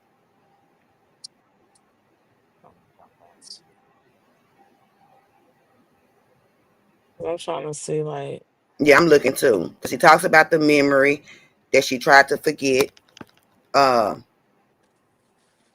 she talks about months back running into somebody that knew Kay that pulled her to the side and said, be careful with him, basically. If mm-hmm. somebody that knew Kay, she bumps into at the hospital, or is the memory closed off? See, I think that right now she's still remembering back that time when somebody had bumped into her at the hospital and said, hey, look, I know you don't know me or nothing like that, all that well, but be careful. Be careful with him. Right. She dealt with him in a different way. So this wasn't a chick um that was fooling around with him. She knew him. Well, that's what I got. Right. And Because she because tried she to, had to know him and the baby mama. right, because she tried to forewarn her by telling her something that had happened with Kay's baby mama that she knew of. So I just assumed that this wasn't nobody that Kay was dating or messing around with. It was like uh, a mutual party that they both knew, but Hmm. she knew more than apparently CB knew. So she's at this hospital. She bumps into this person that knows Kay and Kay's baby mama, and she kind of give her a leg up. She tried to warn her and tell her to be careful. Um, they were. She said they was just chopping it up, and she just told her, hey, be careful. She said, then Kay gave his baby mama something she can't get rid of. So the girl told her to be careful first. And then I guess after some conversation back and forth in there, like, what you mean? I mean, what that mean? I mean, I got it. Girl, you know how these niggas are. Da, da, da, probably thinking about some cheating stuff or, some lying stuff. Not quite this. And then after hesitation, the girl told her about what he gave the baby mama. Now she did say that he gave her the letters. She just said something you can't get rid of. Shit, So, them the letters. but there could have been other stuff too, I mean, it's only the letters and herpes. and syphilis. Well, syphilis you can get rid of. No, you can't. Yes, you could. You take medicine for syphilis. No, you can't. Yeah, you can. Well, that's to be determined as far as I'm concerned. We'll talk about that a little later. Maybe I didn't do my Okay. research, but I thought so. But um, I didn't I think thought you I looked it could. up and they say you take medicine for it. I just thought that it was Just because herpes in it. you take medicine for the letters, but you don't get rid of it. I don't think you What get the rid of chat syphilis. saying? Yeah, syphilis is curable. Yeah, okay. No, it's not. That's always in your system. I thought that. I'm not Thank thinking you. about gonorrhea. Gonorrhea is something that's curable, but syphilis is curable. Herpes isn't. Yeah, that's what I thought. You take medicine. Now that's if you go without getting it, taking the medicine, then yes, it turns into something else. You know what I'm saying? It turns into something life threatening after the fact if you don't get it cured. I'm gonna go with what my until I read it for myself. I'm gonna go with what I remember from reading, and it's been a while, um, but we'll get it straightened out. We'll get the facts on it because I don't want to give the wrong information. But if I'm not mistaken, syphilis remains. It's just like Okay. help. If you know get hepatitis C, it's always in your blood. It might go dormant, but meaning inactive, but you either become immune to it or not, which means you will still have to go through periodically the side effects of having it. But we'll get into that since we are talking about, what I'm saying, sexually transmitted diseases and stuff. And I do want to have the right information. Yeah. Well, yeah, sexual transmitted infection. So yeah, STI I mean, syphilis is a STI. Okay. Yeah. Now, let me keep going. Now back to it. Yeah, he gave the baby mama something she can't get rid of. All right. Okay. So, of course, she talks about getting that type of news and how that made her feel. Although her initial response, which I guess my initial response would be, I mean, probably a good cold pass out. You know what I'm saying? Because nobody wants to hear that, even if it is a rumor. Even if it's just a rumor, nobody wants to hear that type of rumor. You know what I'm saying? So, uh, she talks a little bit about how she feels, but she also tells us that she's go into again fooling herself because she's trying to convince herself that this is not true. So how do we do that? We go do that by attacking a person that's telling us. We do that by discrediting them. So she go through that, with trying to make an excuse for why it is this woman who owes her absolutely nothing would be telling her something, as seriously devastating as this. Now, we as women, although we might believe a woman, especially if you know your nigga, you got to know what he is capable of. And then Hmm. you got to know what you have been witnessing for yourself.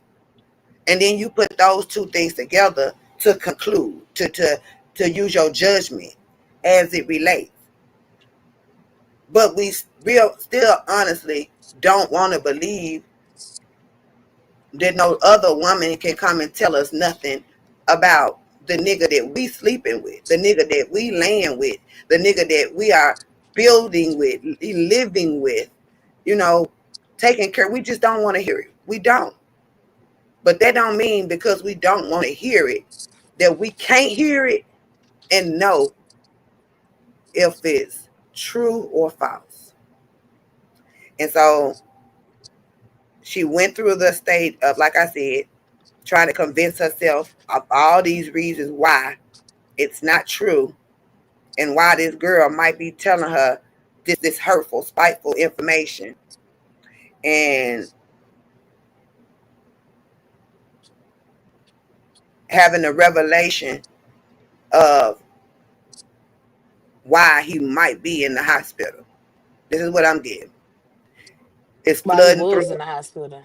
What I'm talking about, the reason why when I say might. She's the thoughts of all of the signs and symptoms, they gotta be flooding through her brain now. They gotta be. Like, again, the weight, the skin,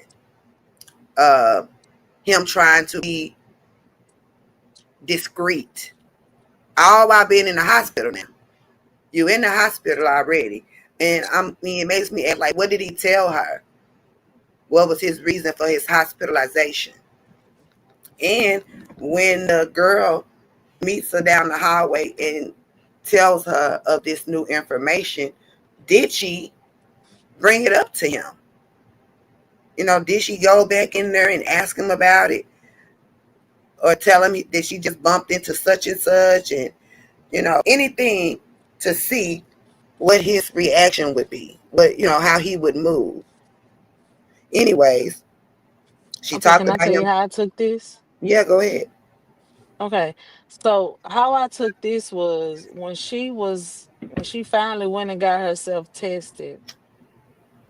Hmm? That's when she Wait, seen. wait, wait. You got all the way to the tested part.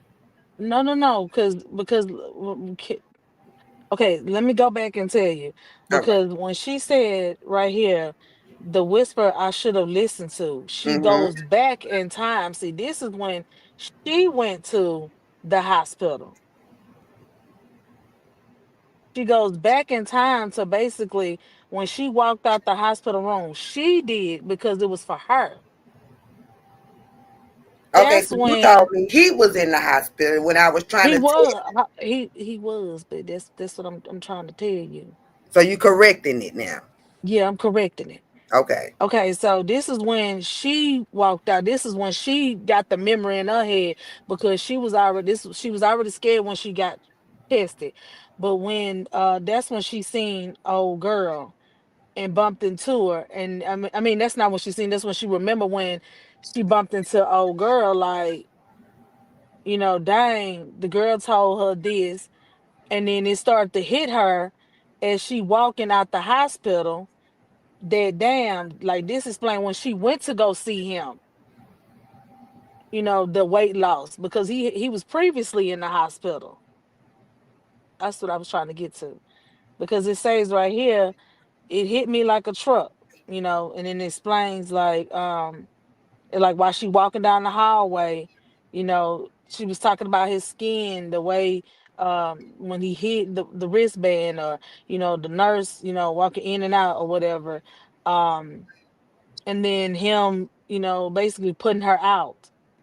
Like she was thinking about a time when she went to the hospital, to see him, and he instantly, Wait a minute, put her Isha. Now you out. done switched back to him being in the hospital. You got to stay. We got to focus. So, is this a time? That's Is what I'm saying. remembering? This going back to a time she was remembering, like after the I whisper, know, after but she remembered the remembering what? whisper, Remembering her when he visit when or he remembering his visit? no, remember his visit. Okay. Okay.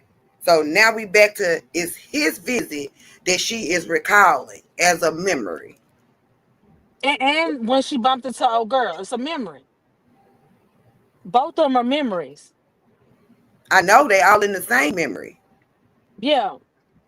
So basically, yeah, she totally ignored that whole memory.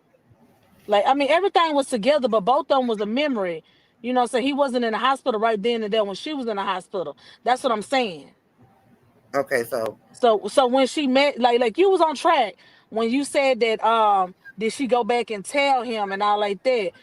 But I was going that's what I was trying to tell you. Like he instantly put her out. That's why she couldn't tell him. okay. So just so we on the same page. So Mm-hmm. the memory that we speaking of when she's talking about when she bumped into the old girl was a Uh-huh. time in which she was actually at the hospital with him. Yes. Okay. And so she's saying to herself now, after the girl has told her this, that would explain all of the other stuff that I just dealt with. His, that I know to be facts. Him losing the weight, his skin being Mm-hmm. different, him not wanting me to be in there while the nurses are in there. Him Mm-hmm. concealing his wristband and stuff like that. Right? Right. And yeah, and how he instantly put her out. So that's why she couldn't confront him with that information because he instantly put her out. Okay.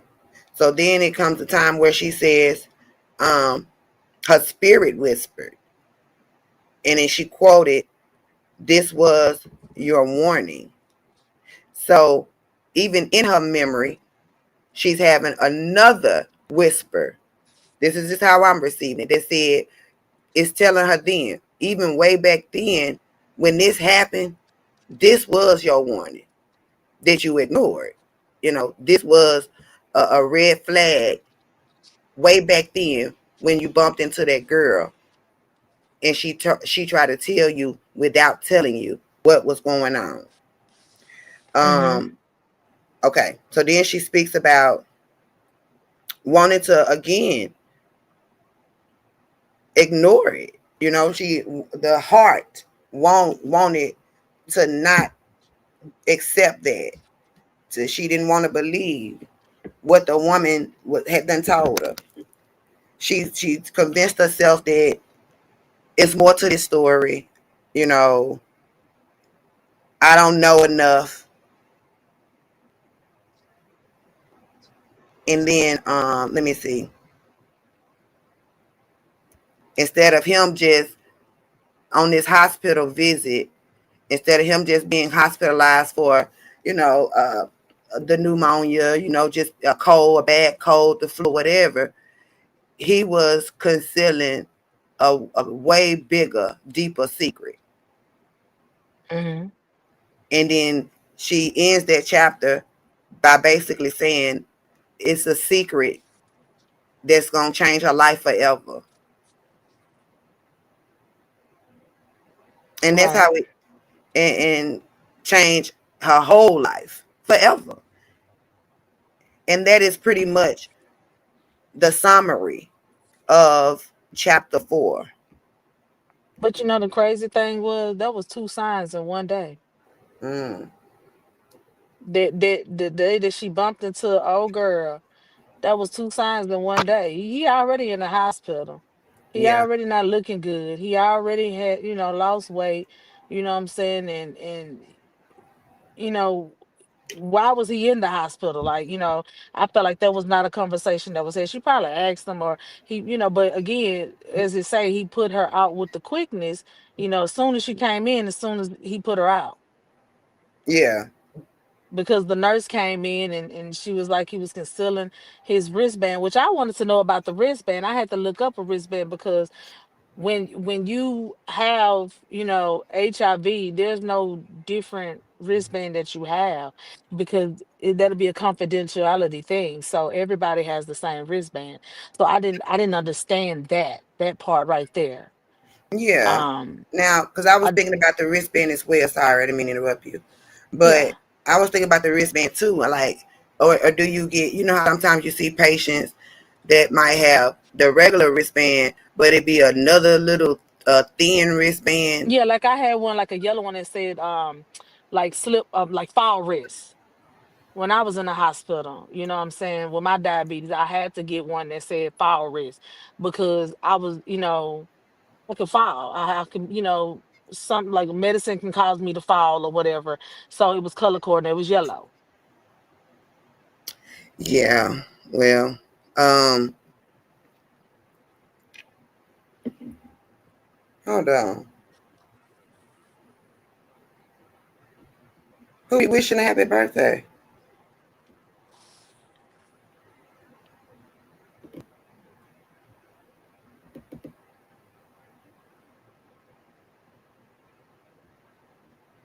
I'll wait for that. But thank you for the for the message as well as the $4.99. Yes, ladies and gentlemen, get checked. Know your statuses. Oh yeah, who birthday it is? Yeah, I'm just trying to see myself. Bree, you should have put your man name in there. Who your man? Yeah. Okay, so That's um, what I wanted to know too, Dana. I'm gonna get ready to open up the lines. Okay, so I got a lot of questions that left me. So we could probably Um, wish them a happy birthday. yeah. Okay, so we're gonna open up the phone lines and further get your questions in. But before we do that, I want y'all to tell me with what we heard so far. Um, Oh girl, she say ratchet. Lord have mercy. oh, that's right, Bree. I forget. Shout out to you now. I forget. Look, I knew who she was. I Now just she did. forget. Now she did put the little sign right She there, but you know sure I did put looked the up. demon. Okay. Thank you, Bree. All right, so I do want it, for audience engagement, guys. I want to know what y'all think about what we've heard so far. So tell me this: at what sign? Be realistic, y'all. Be realistic. I don't want this superficial as, politically correct as responses. I want to know the real point based off of what we heard thus far. Would you had left? First, do you leave? Do you leave or the situation or you stay? And what point do you leave? Um, Girl, you leave. do you think that uh that Eve was wrong in this situation? Did Eve set this up? Did Eve know exactly what was going on and what she was doing based off of what we read? I just want to know. I don't. I mean, if you want me to talk, You can. I mean, to me Phone personally, line I is don't open. think that Eve personally had anything to do with it, but I did want to give my statement on the reason why, because at the beginning we all heard a story of how she came into contact with old boy. And so in my mind, the girl, the friend that she I think she worked with this chick, you know what I'm saying? But they was friends, end up introducing them, her and the K guy. You know what I'm saying? So and I think he was staying with her, so she knew about, what he had going on. Wait, which friend? We're gonna call her Eve. Okay. But the story on how she met him, like I said, remember I told you the story. She said that she went to go take old girl to go get something from the house, and but when she first got with her, she was like, "Hey, such and such is back." And, Oh and he yeah. supposedly had been staying with her, with the friend. You know what I'm saying? And she was like, she was just trying her hardest. She was like, she didn't want to see him, she didn't want to talk to him. She was just trying her hardest to focus on what she had going on, because she wasn't trying to slip back into that situation with him.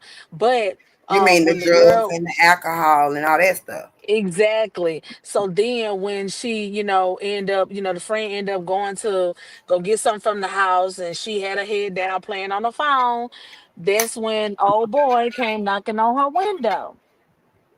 So that's what made me believe that Eve was the person that introduced, because of that story right there.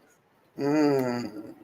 Okay, so then now that those So pieces look, are put together, I'm confused. I'm it confused makes because me it, feel it don't like, go. yeah, okay, but now I can see how she's saying Eve set her up, or or how she feel like Eve is partially responsible Because if that's the case, and I remember bits and pieces of that story. I remember her telling that story. So Salute. yeah, I believe that now. Okay, I can see how she said it. Y'all don't have anything y'all want to chime in on. Y'all don't have no thoughts, no views, no opinions. Because I'm not gonna stay on this. If y'all call, I want to take the call, but we're not gonna drag it out. So the phone Yeah. line is open. Now is the time for your feedback, for your thoughts thus far. Right. So that's what had me to believe that, Eve, knew more about the guy than she knew. And how CB put it was, because the guy stayed with her. You know what I'm saying? Yeah, that would And accept. she was, yeah, so um and okay, that's probably why she do call her the snake, or she felt like she, did it intentionally, like, because CB probably knew that Eve knew of his status anyway. But again, got them back together, you know what I'm saying? And then damn, voila, that happened. Yeah, yeah. And see, as a friend, a partner, if I'm willing to pull up on you and do anything with you, whether if that's have a drink at your apartment outside or meet up at a club or a lounge, then there is uh a certain amount of decency or respect that's just expected. You know what I'm saying? So I would expect that my friend or associate, let me know about something like that. Like, don't let me walk and usher right into it. Yes, it is my responsibility to be completely uh, aware of what I'm getting into before I get into it. True enough, yes. But you don't expect for friends to walk you into an ambush or, a life-changing, life-threatening situation like it. So that is a lesson to be learned.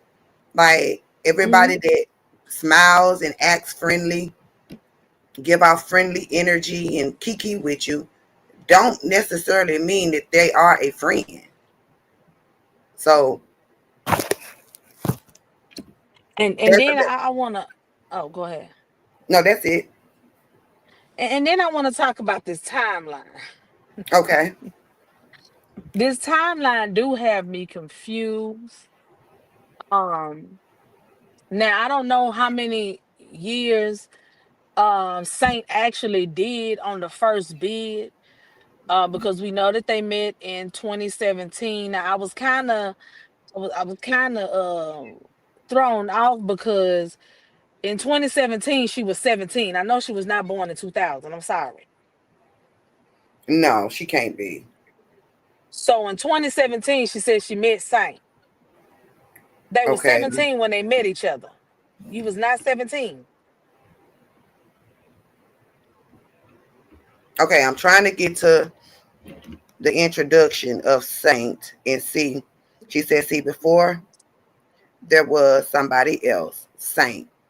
Me and Saint had history. We met back in 2017. Yes, and they was 17 when they met, and he was 19. They were turning 19 when he went to jail. She was not born in 2000. So maybe she. I mean, it could have been a typo. I mean, it had to be a typo because no. That's I don't know who proofread it or who went behind her or whatever the case may have been, but they caused a discrepancy and causing people to. But I'm hoping it's 2007 because you know what I'm saying. I was 16 in 2017. Well, I was 17 in 2006. So, but I think I'm like 2 years older than CB. But neither here nor there. I'm hoping it was 2007. That's all I'm gonna say Hmm. because that was a big discrepancy right there. See, I'm thumbing through trying to find the. Okay, so she met Kay when she was 22. So she was about 22. And I'm looking through the book, y'all, because I'm trying to find the time in which she talked about saint that'll help give us a better understanding. Because to me it gives me the vibe that she been had this. So that's why I'm saying, CB, you need to get with your years and stuff, the discrepancies on that, because yeah, um, if you knew him 22 and you probably 35, 34, 35, and you just not finding out in 2025, I don't know, it's giving me some vibes that you've been had this. So does that suggesting you mean just been had it prior to the date that she's actually saying? Yeah. Mm-hmm. Okay. So I think that that's a safe assumption just based off of some of the statements that I heard her make. Matter of fact, she was up this morning like at 4 something on China's, and they were talking about the messages, and I think her point was, a question was why people were focusing on the message, the text messages that she had done sent to Broadway and Mahia. So they was talking about something surrounding those messages, and she was like, she popped out with like, why are y'all focusing on that? And then she ends up hitting the link and giving a little bit more. Damn, I should have listened to that clip that I was sent before, so I could give y'all a little bit more detail about what it is that she said when she hit the link to explain. Because she did hit the link in an effort to explain. Let me see. Hold up. And I'm still looking for the saint part of it, because I just saw for myself where she met Kay at 22, and then now I want to see for myself what she actually says as it relates to the saint and saint going to jail and how long and stuff like that. So let me see. I mean, because if he went to jail, first of all, if he went to jail and did 10 years, it literally did 10 years, there's still one, like, it wasn't 2017, 10 years. I mean, they met in 2017, so 2 years later, that's 2019. He did a 10-year bid, he's supposed to be still in jail. If he actually did the 10 years. Right, You know because what I I'm was saying? thinking So, I didn't really get what the 10 or years. he was 29 when he got out. He said it said 10 years, but it put a period. So I don't know if he actually did the 10-year bid, but she just said 10 years. So basically that's what he got, 10 years. Um I was confused on that, because again, he went in at 19. You know, they were just turning 19, so that means he got out at 29, but still the 2019 to 2025, they don't match up. Um, Okay, so after the second chapter, where remember in the second chapter, she is telling us about how her relationship is with Kay. And she gave us some insight as to, you know, them hanging out, uh, the toxicity with the up and down, the in and outs, but still wanting and needing and yearning for the affection and the connection, and mistaking lust and all that bullshit for love. Okay. Um, so then when we get to the comeback, that suggests to me again there had been some time there where Kay wasn't around. And so even in that chapter, she starts it off by saying, for a while they fell off. So she talked about them falling off, not having no mhm. contact. And remember I said she said she cool with it because she needed that time. She was cool finding her way. And then But that was this is, only for a year. well, I don't know. How do you know that that's a year? Because that was during the time when Saint got out of jail, his first bid. He was No, only out nope, for a nope, nope, year. nope, nope, nope. She is talking about, she's entering this chapter, letting you know that her and Kay was not a thing prior to Saint getting out. So they already hadn't been communicating. They already hadn't been, and she was cool with it because there was somebody else. That's kind of how she go into that about Saint. You get what I'm saying? Like if you go to Mm-hmm. chapter 3, you'll see that right up front. Mm-hmm. So that's how she kind of, brings Saint to me into the story. And then she starts giving us the facts that they had history. They met back in 2017. That The give us the dates still don't timeline. add up. Well, I'm not even talking about that part. I'm just trying to keep the chain of events in order on the book. So let's get to the 10 years.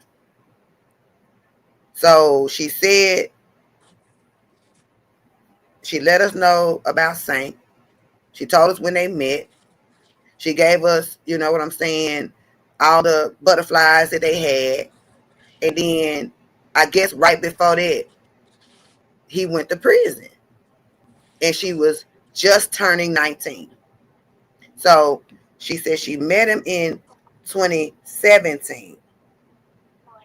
So I'm trying to see, like, if she said she met him in 2017, are you concluding that because she met him, that must have meant they were together from 2017 until 19?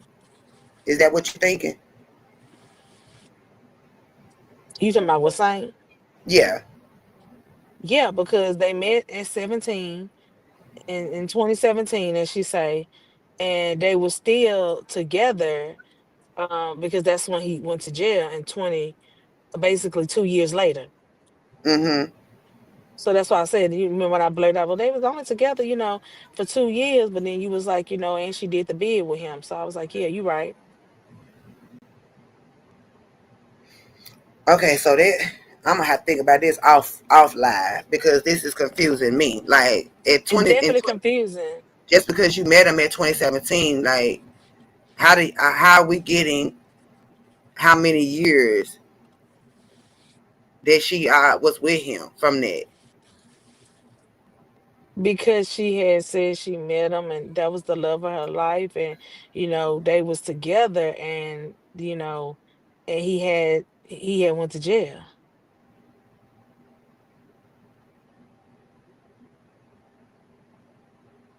He went to jail when they was just turning 19. They both was turning 19. Mm-mm. It's confusing. I know. But I want to touch on what Nurse P said because she said out her own mouth that when she sent those messages, she started experiencing symptoms in 2024 and then moved back in with her mom. Now I remember in 2024 she was wilding out and she did look sick. I just thought it was the drugs, but it's neither here nor there. Yeah, I remember the wilding out. So it seemed like it did kind of amp up for it. Was a short, brief period of time in which she popped back out after being gone for a little bit, and she was completely turned up. She definitely Every was, time and we when she saw her. first Yeah, when she turned that camera on, the first thing everybody said in that chat, like, damn, she lost weight. Damn, she looks sick. Damn, something wrong with her. I thought it was the drugs, you know what I'm saying? Because everybody, her sister was hollering about how she be still sniffing and stuff and all like that. And she was drunk and stuff, but she had definitely lost a lot of weight. She definitely did not look like the CB that we knew. And that we seen, you know what I'm saying? So in 2024, when she was hitting Broadway panel, she did not look like herself. Yeah. Damn. Now she did speak about that too. As a matter of fact, she most definitely said something about moving, moving moving back in with her mom or something. And I'm talking about this morning, y'all. She said something about moving in with She her did. mom. She did, because that's around the time she had got the car. She, you know what I'm saying? She had got a car, and she said she was going to school, and she was doing a lot of stuff last year. Yeah, And I'm still. everybody, because everybody was being messy, like, oh shit, she's studying on Josh. Mm-hmm. Yep. Yeah, so um, yeah, so it was a lot of things that I remember. They were just like, I'm just gonna go ahead and put it out there. We, this is what I think, not TT, not nobody else. This is what I think. No, go ahead. Just like the fact that now she said that she, like, at the beginning of the year, everybody remember when she said that, and KP said that they was going to the doctor, she was sick, you know what I'm saying? And then they found come to find out it was UTI issues. Mm-hmm. You know what I'm saying? And this was around the time she was messing with KP. Mm-hmm. And she, she was already sick then. And I Allegedly. just think that some allegedly, but she already said it herself anyway, that, you know what I'm saying, because she kept having UTIs back to back as the reason why, you know what I'm saying, that's how that was another reason. It's in the book. So we can say Yeah, it's them allegedly, in the but book. in the books it does say that she kept having UTIs back to back. You know what I'm saying? And when she was with KP at the beginning of the year, she was having UTIs. He kept taking her they was going to the doctor and stuff like that. And everybody wanted to know. Remember, they was on live and they was like, well, what the doctor say? What the doctor say? And then KP was like, oh, it was a UTI. Yeah, I remember that being a discussion. You know what I'm saying? I didn't see that live per se, but I do remember the discussion around it. So, like I said, Hmm. I told them yesterday it was going to be parts of this book that was going to bring back memories of other shows that y'all might have heard, you know what I'm saying, or been there when they happened. And it's gonna put, question mark somewhere. It's gonna put a pin in different places. I'm So personally. keep in mind, this was in February. Now, knowing she had, okay, she said in her book, she went and got tested January 2025. Now, Mm-hmm. we knew of KP coming into the picture around February, Marches. Now, Mm-hmm. even though she did get a negative result, in her mind, she still thought she had something. That's Well, what she not said in just the in her book. mind, that the doctor told her. She said these are Huh? her words. She said the doctor told her that these were symptoms of that. Right. And then she got a negative result, but she said that, it just kept messing with her in her mind. She knew that, there was something. Mm-hmm. So she was already doubting the doctors, even when she got the negative results in January. But again, she was messing with KP around February, Marches, or whatever. And y'all remember once her and KP had fell off when he started talking about that he paid her $30 to smash, and then when she was supposedly been pregnant by him and stuff. So we already knew that they had smashed raw. And Mm-hmm. then Mm-hmm. when her sister said that she was gonna go after him and I'm gonna fuck KP, her words, you know what I'm Right. saying? And then she blurted out, bitch, that's why you got alphabets. Yeah. Yeah, She I most remember that. definitely said that 88. That's why you got alphabets. She most definitely said that at the beginning of this year. She did. We're Yeah, not gonna slide past that. I remember. And that, to me, like I said, that wasn't her only time saying that. I can't remember exactly, the circumstances surrounding it, but she has said that once before too. She have. So that's why, I mean, this was just at the beginning of this year. And my thing is, no, she said, I know she said it last year. So knowing that, a lot of things have transpired, I believe it has been pushed back until last year as well. It didn't just become to come about this year. Yeah. Yeah. Now I will say I agree with that. I agree. I agree. I think that it absolutely was already, a thought formed and, happening and going on in 24. And that's probably why 24 keep coming out of her mouth or had came out of her mouth them times the people came over here typing it yesterday, like Nurse P. Nurse P and a couple other people said that, that's what was said. She said 24.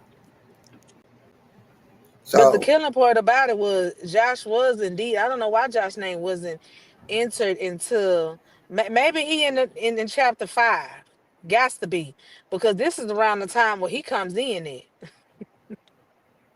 mm, well, yeah, I don't know because I hadn't read chapter 5 because I want to I read it. mean, I haven't either. But that's what I'm assuming. Like that's how it should go. Oh, okay. You Isha, saying that she it's said over time? here last night that she started experiencing symptoms May of 2024 and she moved in with her mom. The time frame makes a whole lot more sense. That does make a whole Yeah, lot of more sense to yeah. me. It 'Cause- does. yes, So yes. 'Cause that's why I that would say be it is right. pushed further back into 2024. Yeah, and that This would be just right. didn't come about 2025. Now, I was told, that you're supposed to get tested every 3 months. If you have come into contact, you felt like, what I'm saying, you have something, they will put you in a little thing like you have to get tested 3 times every 3 months. So we know is that's a span of 9 months. I'm just Right. saying, don't kill the messenger. But again, So you saying that it had to have been at least 9 months before all of this could be concluded? Is that what you're saying? well, you get tested 9 months before. Like, okay, so she say she had her first testing in January. So and May was the third testing.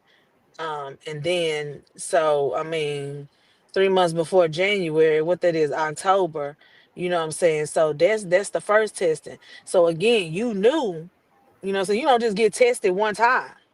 You Mm-hmm. don't. Because then where's the if you got tested, okay, in January and May, where's the third testing? You ain't mentioned it.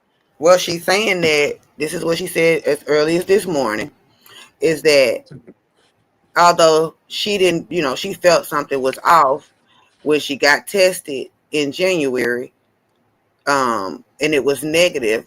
Of course, she wanted to roll with that, but her body wouldn't allow her to act like she could roll with it. But she also knew that she had her annual every year in May.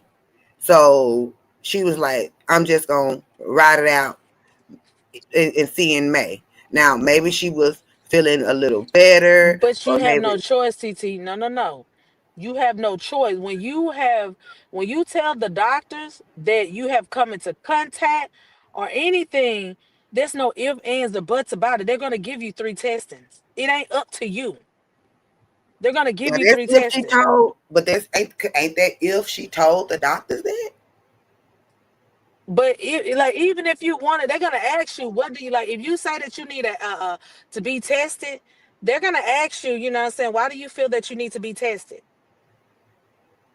Nah, before they give you the test? I wasn't asked. When I ask for all the tests, they don't ask me why I want to know. So there might be certain doctors or something, but they I don't don't know. But question in me. her mind, if she felt something wrong and she goes to the doctor and say, I feel something wrong or something, they're gonna give her 3 testings. Now, me, I mean, like if you going just to get your womanly checkup, yeah. I want everything. That's what I say. I want everything. I want the whole shebang. But again, if you feel anything wrong with your body, like it's not gonna be like she's hiding it. She's gonna be like, "Oh, I feel something wrong with my body. I'm gonna get tested, for this." So I guarantee she said that. or something. She just don't feel right or something. Because if she said that she wasn't feeling right and the mom said go ahead and go get tested, you know what I'm saying? And she did. She went on to the doctor, and I'm pretty sure she told them that, hey, I may have came into contact with that. If you tell them that you may have came into contact, there's no if, ands, or buts. They're gonna test you three times every 3 months. Yeah, and I agree with that, but it's still contingent on you telling them that you came into contact. And I feel like it's a possibility that she was in denial, or maybe, just maybe, I'm just throwing out, other possibilities. Maybe at that time when she went, she didn't think she had came into contact. I'm just throwing out the ideas of all the things it could have been until she says And different. And thank and you for then that, another thing. 429. Oh, go ahead. I'm sorry. I just want to Shout thank out him. for the Thank you super so much chat. for the super chat and And through another thing, in the store. I just watched something. This girl, she had just got tested, like at the beginning of the year. Like another year about to roll around. She said she wanted to be tested again. They said, why you need to be tested? You were just just negative at this time. Well, I just feel like I just want to be, tested. And they was just Hmm. like, well, you was just tested, you know, positive. Like, it was like the lady kept telling her, and she was like, no, I just want to be tested. Even though they still gave it to her, they just wanted to know, like, why you feel like you need to be tested? Because you were just tested at this time. Hmm. So I don't know, like that's just, So and they will again, it question. So you just saying that some doctors will question why you want to be tested yeah. for that. Okay. I mean, So, I guess they but I just feel like it's just something else to it. And by all means, what I'm saying, if you don't want to tell the whole story, then don't tell the story. You know what I'm saying? I just felt like she wasn't ready, and it was just I don't know. I don't know, to be honest, but it's a lot of holes in the story just going off of 4 chapters. Yeah, I definitely have some questions surrounding, different little things said about the just from reading the first four. And I don't know, it could be answered in the next chapters. We won't know until we get there. But so far, so far, that is what we have. So far, that's where we at. Um, and again, And Miss Michelle, hold on. I'm sorry, go ahead. no, you go ahead. Um, and it does stay in your body. It does stay in your body. You don't feel symptoms right then and there. That's the thing. Like it can be in your body for 4 years and not feel anything. Right, right. So that's another thing as well. It's different, side of different, not side effects, but different people suffer from different symptoms. Some people don't have any. I know y'all probably know people in y'all lives that up until a specific diagnosis, they were completely fine. Or Mm-hmm. that's how it looked. It looked like up until they went and got diagnosed, they were completely normal and completely fine. Exactly. So um, that there alone is proof that shit can lay there very quietly, very deadly at the same time. So another reason why it's just going to always be in your best interest to be tested, be vigilant about your safety, you know, Yep. stand firm on what your boundaries are, and know what you're doing when you do it. Exactly. I'm not trying to rain or shit on nobody parade, but I just feel like, They it gotta be is hoes and stuff, and I, you leave us to wondering. Yeah. You leave us to putting things in our own mind, which not technically because we have already seen and heard some shit already from you, and we just adding to your story of what you already showed us and what you already Mm-hmm. told us. So I mean, I don't know if you you know, I mean, you was drunk, but again, drunk mind speaks sober thoughts. Oh yeah. I definitely And I believe just, that. I believe I was like, dang, why she drank so much? Because she was going through a lot. And I think, Mm-hmm. but the drinking caused it to really come ahead because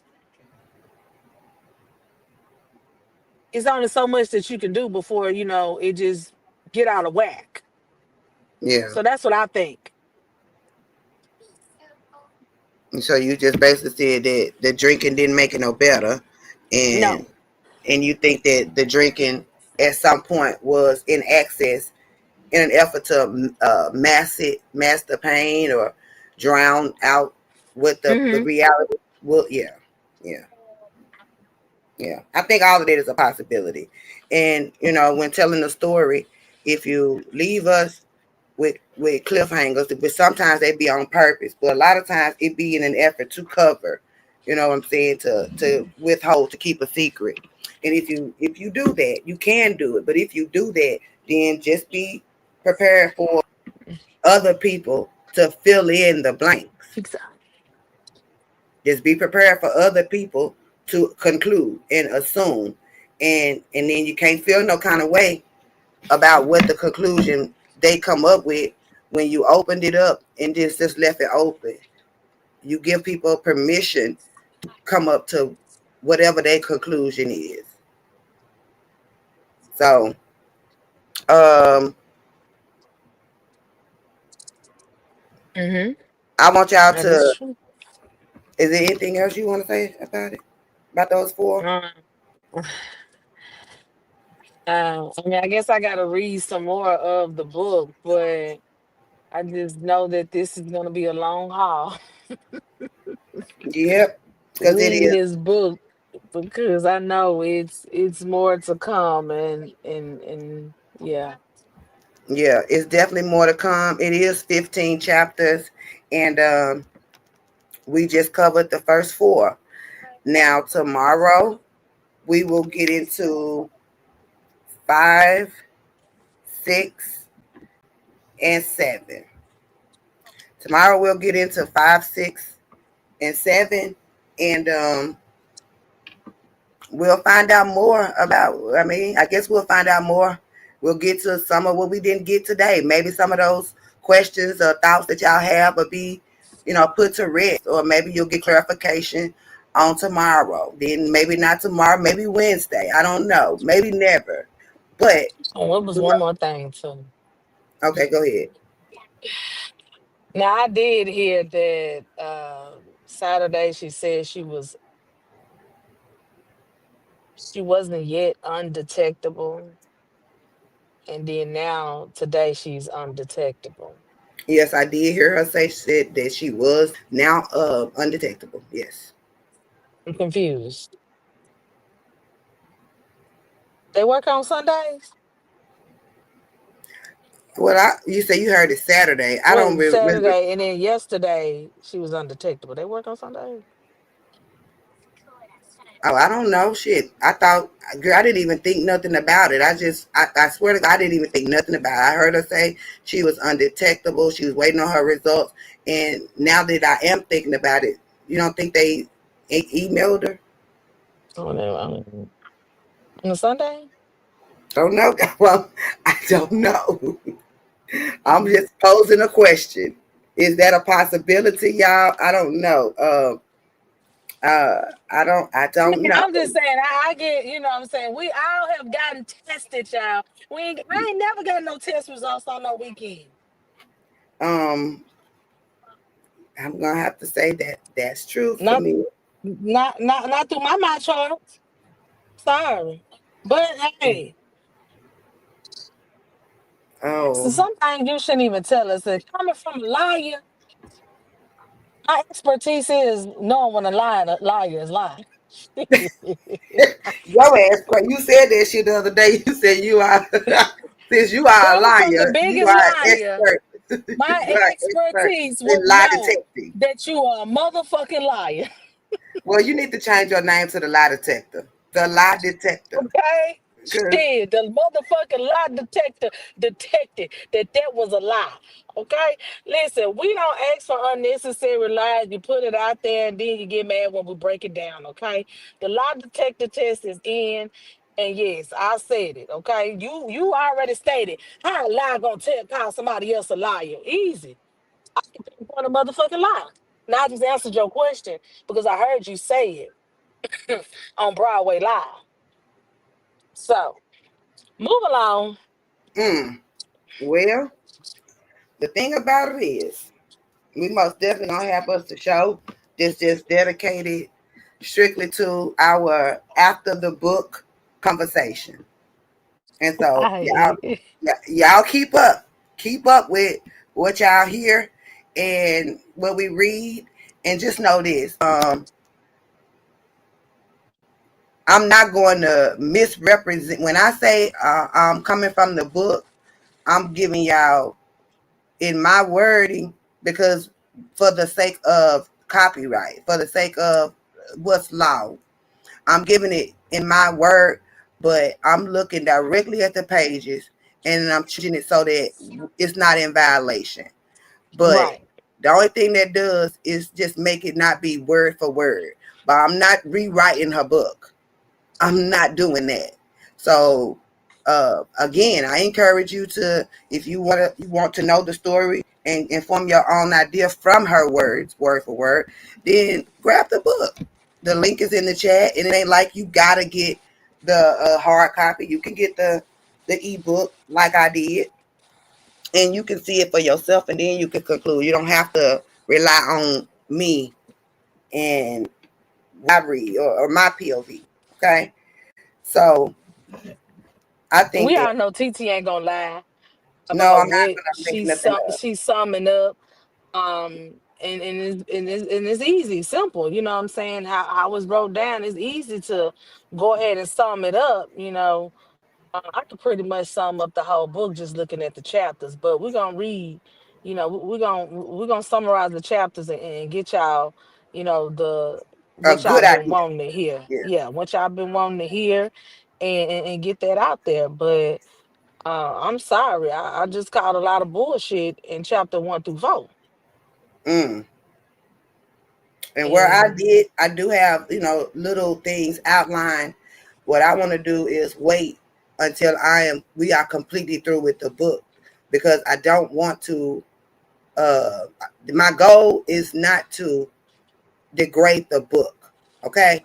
So that's why I'm trying to handle the book part of it. And then I can separate the book from what is based strictly upon my opinion and my point of view.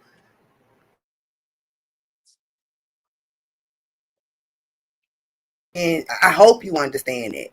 But that's what I'm doing. So that's why I want to close the book first. I'm going to close the book and then you will get the full fledged, authentic point of view from me. So I'm definitely taking my notes.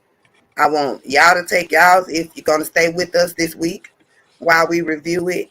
And I'm going to do the best job I can do at making sure y'all get the point and the picture from what the pages read. So I think we did 1 through 4. We met Kay, Blinded by Love, The Comeback, and The Masked Man, which is still referring to Kay. On tomorrow, we're going to get into uh, when our body starts to speak. When she starts to hear from her body, then we're going to get into him still trying to manipulate. And he's still being a liar and a deceiver. And 7 is basically when her I guess fate was documented. Is when she got paperwork that said this is this. So we're gonna get to that And again, I'm doing my best. This is my first book review. I hope y'all followed. I hope I gave y'all enough details. Hope we gave y'all enough details. And we gonna leave it at that. Meet us back here tomorrow at the same time, well, around the same time, for the next review, the second half of the, no, it ain't a half. This ain't gonna be a half. This is a week-long review. So for the second part of the review of the book, Still Her, the Woman K Couldn't Kill. And hold on. Now we might come back after we close this out. We'll just come back and have us a regular live, because it is some other, bull stuff that's going on in the YouTube streets that we could talk about. But I want to keep this separate. I want to keep this all together and make this one little bit of a series that we can have over here for our catalog, okay? And I can refer back to it if I choose to do another review and, learn how to be better, so on and so forth. Y'all get the drift. Anyways, on our way out. Don't be asking me no questions about it. Y'all gonna get my shit right then and there. TT's is after mine is right then and there. Because I can't hold on to my questions. Well, that was what makes you you. Okay? And the that's lie what detector is gonna come the fuck back out. So be prepared. Okay, and that is that. Like, that what makes her her, and we love her. We love her being her. Okay? I accept you as you are. So on that note, let's close this out. Thank y'all for joining us. Salute to everybody that came through. I hope y'all enjoyed it. Shout out to all of y'all that showed love by sending cheers to Super Chat and Cash App. If y'all are enjoying this on our way out, drop a purple heart in the chat if y'all enjoyed the first part of the review. And if you plan on meeting us back here in the morning for our second part of it. Again, thank y'all so much. We might come back in about 30 minutes, 45 minutes, and just do us a regular show. And I love y'all. In case we don't, y'all enjoy the rest of y'all's day. And yeah, we got to, because we got to do our giveaway. We most definitely do. So yes. So Yeah. we'll see y'all within 45 minutes to an hour. Yes. We will be back. Yeah, we got to come back because we got to do the giveaway. Yeah. So salute to everybody. TT, thank you for having me on this book review. And we'll see y'all a little bit later. Okay. Thank you, Isha. I appreciate you for pulling up as usual. All right, y'all. We're going to get out of here. Again, y'all drop them purple hearts if y'all enjoyed the show and the review. If y'all have a little bit of a understanding, if y'all going to be back with us tomorrow to continue the review as we leave. Again, we will be back. We got to do our holiday giveaway. We can't push that back no more. So we will be back with a regular scheduled program. And in that program, we will be doing our first 2 quick 50s giveaway. I'm going to check the poll and see what won, and we'll go from there. All right. Until then, y'all be safe. See y'all in a minute. You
my distraction. Cause you're a work of art, and I can't wait to start hitting me in your frame tonight. If you were a movie, I wanna be the plot that's written up. Camera filming on me up. And baby, I'ma be a co-star. Now come over and strum on my guitar. Start with the G-string. Take your frustration out on me. Strum it out, strum it out, strum it out. Oh, you need to take your fingers and run them all through my strings. Strum it out, strum it out, strum it out. You can play in the key of love. It's all about us. Strum it out, strum it out, strum it out. Oh, my body's your instrument. You can play a song all night.